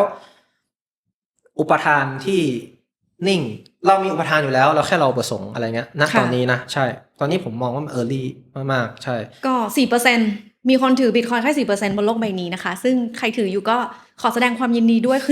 คุณคือคนแค่ 4% บนโลกใบนี้เท่านั้นเองนะคะแต่ด้วยความนะครับเราต้องพูดไม่ใช่ให้ไลน์เนาะเราต้องพูดให้2ฝั่งแล้วกันค่ะด้วย stable coin หรืออื่นๆเขามีตัวกลางเนาะมันก็จะมีข้อดีของเขาก็คือถ้ามีนาย A โกงนาย B เขารู้นี่ที่นาย A อยู่ไหนเขาไปช่วยได้ครับหรือว่าเกิดอะไรขึ้นมีการเอายาไปเอาเงินไปซื้อยาหรืออะไรเงี้ยมันถ้ามันตามในโลกดิจิตอลมันตามได้เนาะเขามีตัวกลางให้มันก็เป็นข้อดีนะครับแต่การที่ถ้างั้นเราต้องเชื่อเขา เนาะเพราะเราใช้ระบบของเขาเราก็ต้องเชื่อเขาแหละใช่ ค่ะ แต่ Bitcoin ก็จะมีข้ออย่างนี้แหละถ้ามันไม่มีตัวกลางคุณต้องดูแลตัวเอง ใช่สูงคีย์ของคุณที่มันใช้ง่ายแทบจะเป็นบทสวดสักบทหนึ่งอะเหมือนเป็นคำอะไรสักอย่าง20 กว่าคำ30 คำที่ผมจำไว้อะไรเงี้ยผมจำก็ได้แต่ถ้าผมลืมก่อนมันอยู่ในนั้นแหละครับ Bitcoin แต่แค่ผมไม่มีเปิดไม่ได้อ่ะใช่นั่นคือการดูแลตัวเองระดับหนึ่งมันก็เหมือนคุณซื้อตู้เซฟเก็บทองของคุณนั่นแหละตู้เซฟคุณหายก็ก่อนอะไรกุญแจตู้เซฟหรือคุณลืมรหัสกูยังเบรกตู้เซฟได้อย่างเงี้ย ค่ะ แต่ในโลกนั้นก็คุณต้องดูแลตัวเอง ใช่ แล้วคนที่ชอบดูแลตัวเองนะรักตัวเอง ค่ะ จากที่ผมแบบได้เงินมาใช้เดือนชนเดือนแล้วแบบมองแค่ตัวเองในวันเนี้ยไม่อยากมีลูก ค่ะ หรืออะไรเงี้ยผมความคิดผมเปลี่ยนนะเพราะว่าพอผมรู้แล้วว่ามีเสน่ห์ถึงเก็บไปให้คน เก็บให้ลูกได้ ใช่ ใช่ไหม แล้วมันแบบเราสามารถผมก็เลยแบบวางแผนที่จะดูแลตัวเองเนี้ย นั่น ค่ะ อันนี้คือที่ผมฝากไว้ใช่ ค่ะ ใช่ ก็ ครับ อย่างเมื่อวานอย่างเงี้ยเรามีงาน meet up ใช่ไหมคะเราก็จะมีผู้สูงวัยมาด้วยอ่ะเขาก็จะแบบเฮ้ยแล้วป้าจะจำได้ยังไงอ่ะ25 ตัวเนี่ยคือเอาไปฝังไว้ที่ไหนเอาไปยังไงอะไรเงี้ยค่ะมันก็แล้วแต่นะคะคือบิตคอยมันก็มันแล้วแต่คนจริงๆเนาะว่า ใช่ แบบ ใช่ ถนัดแบบไหนอะไรอย่างเงี้ยแต่เมื่อกี้ยังไม่ได้พูดถึงข้างล่างนี่นะ แต่ป้าจำบทสวดได้นะ ป้าชินบัญชรได้ ใช่นั่นแหละครับใช่ใช่ อันนี้ไม่ได้พูดถึง โอเค ไอ้ข้างล่างเนี่ยค่ะ โอเค well ก็อย่างที่ว่านะครับนะตอนนี้ stable coin เนาะมันก็ถูก back by fiat เนาะ fiat ก็คือมีเงินบาทเงินอะไรให้ ซึ่งเงินนี้ก็มี life circle มีวิธีการได้มาของเงินนั้นอีกทีนึงผมไม่ลงลึกแล้วกันเนาะ ค่ะ ก็ถูกแบ็กด้วยเงินนั้นได้ หรือทองเนาะทองจริงๆผมพูดเสมอว่า Bitcoin คือ gold digital ค่ะ แล้วมันพิจิกได้ทองก็จริงๆไลฟ์เซอร์เคิลของทองคล้ายๆบิตคอยน์นะครับ ใช่ แต่มันจะชอบมีคนพูดว่าอีก50 ปี100 ปีทองมันหมดโลกละ ค่ะ เพราะฉะนั้นมีจำกัดเราก็ต้องนี่นะอะไรเงี้ยแต่จริงๆถ้าขุดมันแค่หาไม่เจอเฉยๆแต่มันมีนั่นแหละครับมันก็ถ้าถูกแบ็กด้วยทองมันก็อาจจะดีไหมเพราะมันก็เหมือนบิตคอยน์นี่มีอุปทานที่น้อยมีอุปทานที่เดาได้ แต่โลกยุคนี้ครับโลกดิจิตอลทองคุณถามระบบทองหรือเปล่าว่าเขามีทองถึงนั้นหรือเป จริ ล่า งหรือเปล่าจะเชื่อได้ยังไง เพราะว่าในประวัติศาสตร์ที่ผ่านมา โอ้แต่ เนี่ย แต่ป้าซื้อกองทุนทองนะป้ามีทองนะ เนี่ยแล้วก็หลวงตาเขาเมื่อก่อนก็เก็บทองอะไรเงี้ย ก็มีทองนะมีทองใช่แล้วก็ป้าก็เอาเนี่ยป้าก็ไปแลกทองได้ เสียค่าธรรมเนียมแลกทองกลับมาเห็นไหมมีโรงจำนำมีทองมีห้างขายทองเนี่ยมีทองนะแต่ถ้าป้าคนคิดแบบป้าซักหมดเลยทั้งระบบไปถอนทองพร้อมกันอ่ะ ก็ไม่มีทองให้นะ ถ้าเขาจัดการดีอาจจะมีก็ได้ไม่รู้แต่แต่ไม่รู้ไงใช่แล้วตัวกลางก็เชื่อไปป้าเชื่อใช่ไหมป้าครับโอเคป้าซื้อทองป้าเชื่อใช่ไหมโอเคเขามีทองนะ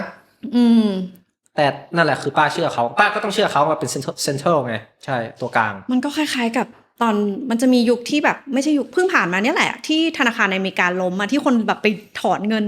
แทนถอนเงินน่ะแล้วแบบแล้วซิลิคอนวัลเลย์ใช่ไหมใช่แล้วสุดท้ายก็แบบไม่เงินไม่มีจริงๆนี่อะไรเงี้ย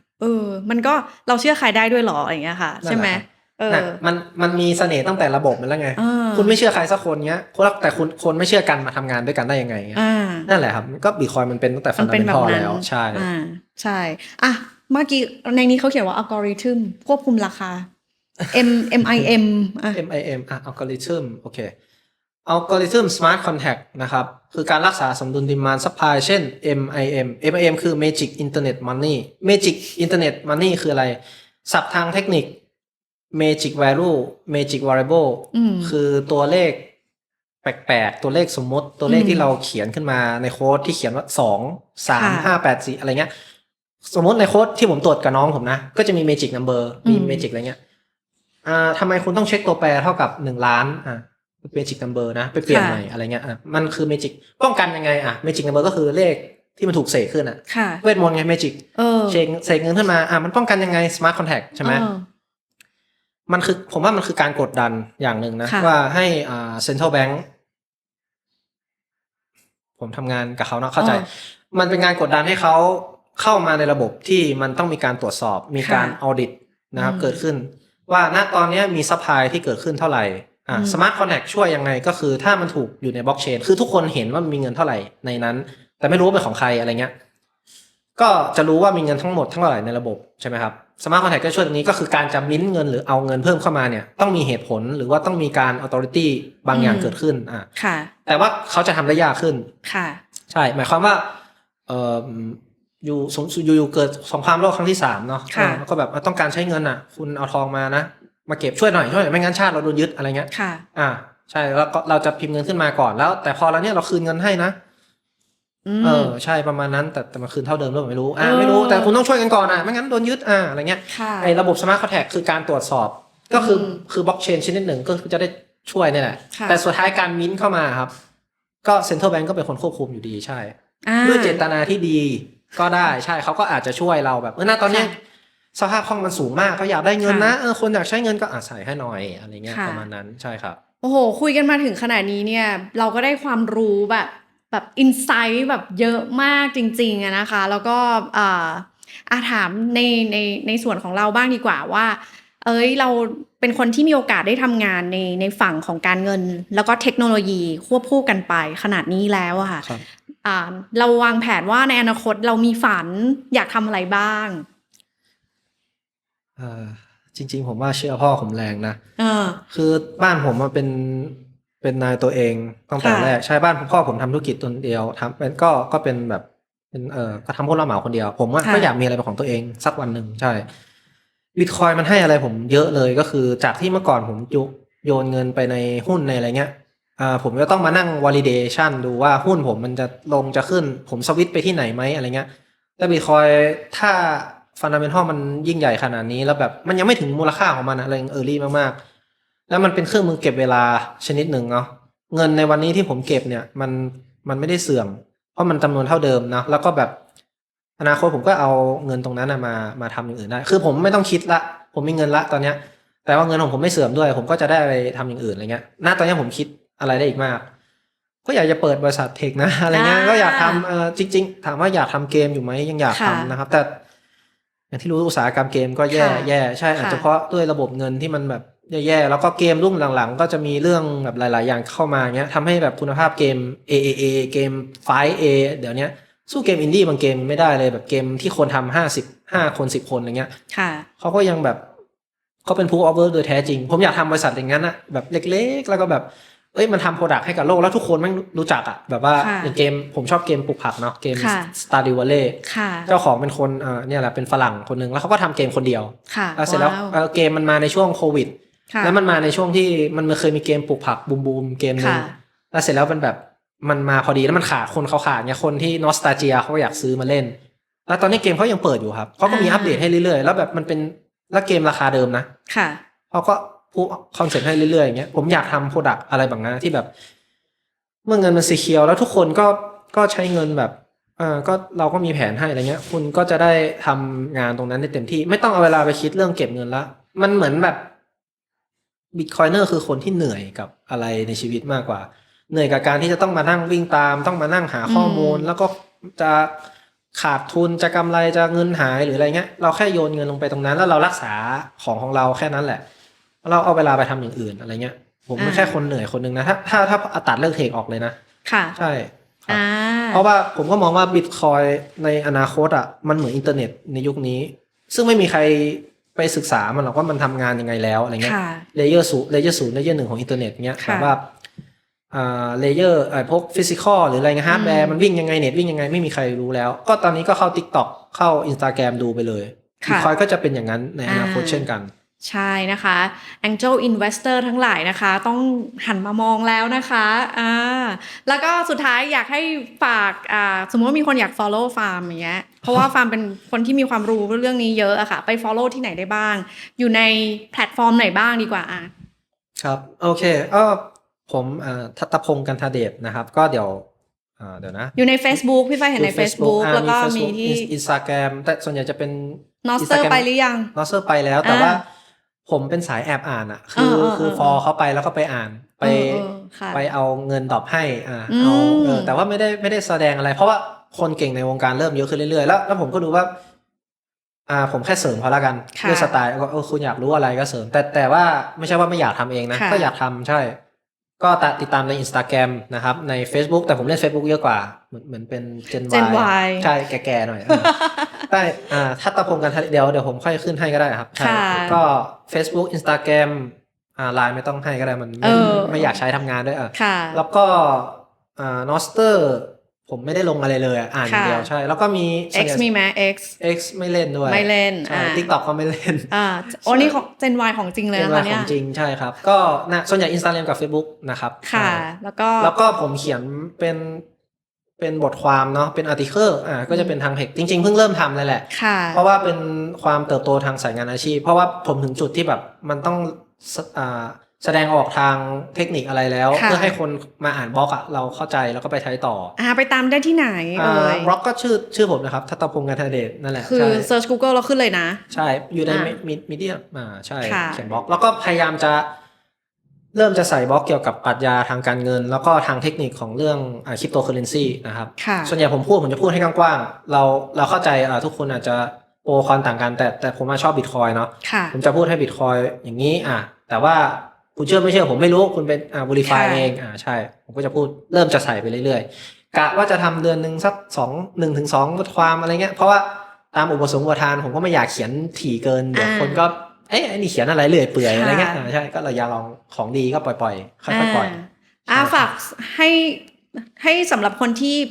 กำลังแบบศึกษาบิตคอยละกันว่าแบบแนะนำเขาหน่อยว่าเฮ้ยไปศึกษาได้ที่ไหนบ้างอ่านหนังสือเล่มอะไรที่เราชอบแล้วแบบเข้าใจง่ายอะไรอย่างเงี้ยค่ะครับถ้าง่ายสุดนะครับก็ฝากช่อง Right Ship ค่ะนะครับ Right Ship ค่ะอาจารย์ก็จะมีอาจารย์ตั้มนะครับแล้วก็จะมีทีมงานนะทุกคนเลยใช่พี่ซุปนี่อะไรเงี้ยครับเขาก็จะให้ข้อมูลเรื่องเทคนิคแต่เข้าใจอย่างที่ว่าBitcoin ถ้าถึงจุดหนึ่งเทคนิคคุณก็ไม่จำเป็นต้องรู้แล้วคุณก็จะรู้เปลือกsurface ของมันช่องนี้ผมก็จะฝากนะครับแล้วก็ community Bitcoin ก็จะมีใน Nostr เนาะเพราะว่าเขาก็จะ protect privacy ของเขาอะไรเงี้ย Nostr มันเป็นซอฟต์แวร์ตัวหนึ่งที่มันดีก็ลองติดตามดูแล้วก็พวกผมก็ไม่ได้ทิ้ง channel ทางการเงินอย่างอื่นเนาะเราต้องดูไปควบคู่นะครับเราก็ได้รู้เทรนด์ของโลกว่าเขาทำอะไรกันอยู่ใช่อยู่ในหลุมกระต่ายก็ไม่ใช่ว่าจะใช่ต้องออกมาจากหลุมบ้างใช่ต้องดูบ้างก็ช่องพี่หนุ่มช่องStandard Well Standard Broadcast อะไรเงี้ยผมก็ชอบพี่วิทย์นะอะไรเงี้ยก็ชอบฟังผมฟังหมดเลย history อะไรเงี้ยมันยิ่งทำให้เรารู้มากขึ้นก็ใช่ประวัติศาสตร์การเงิน Bitcoin นะครับและอีกอันนึงที่จะขาดไม่ได้ก็คอมมูนิตี้น่ารักแบบนี้นะครับ Bitcoin Learning Center เชียงใหม่นะคะเราผมจำได้ที่มาครั้งแรกคือจิมมี่นะครับเขาไปโพสต์ Facebook ลงในกลุ่มสยาม Bitcoin ผมก็ไปตามแล้วก็อยู่เชียงใหม่เองนี่แล้วก็อยู่เร็วมาแล้วpresentation ดีมากคือขอบคุณพี่ฝ้ายนะครับขอบคุณจิมมี่แล้วก็ทุกคนทีมงานเนาะมันยังไม่โตมันก็เหมือน Bitcoin นะตอนนี้แหละคอมมูนิตี้เราใช่แต่ว่ามันเริ่มมากขึ้นเรื่อยๆใช่แล้วมาคุยกันนะครับก็มีอะไรก็คุยกันได้นะครับผมพยายามจะมาให้ได้ทุกครั้ง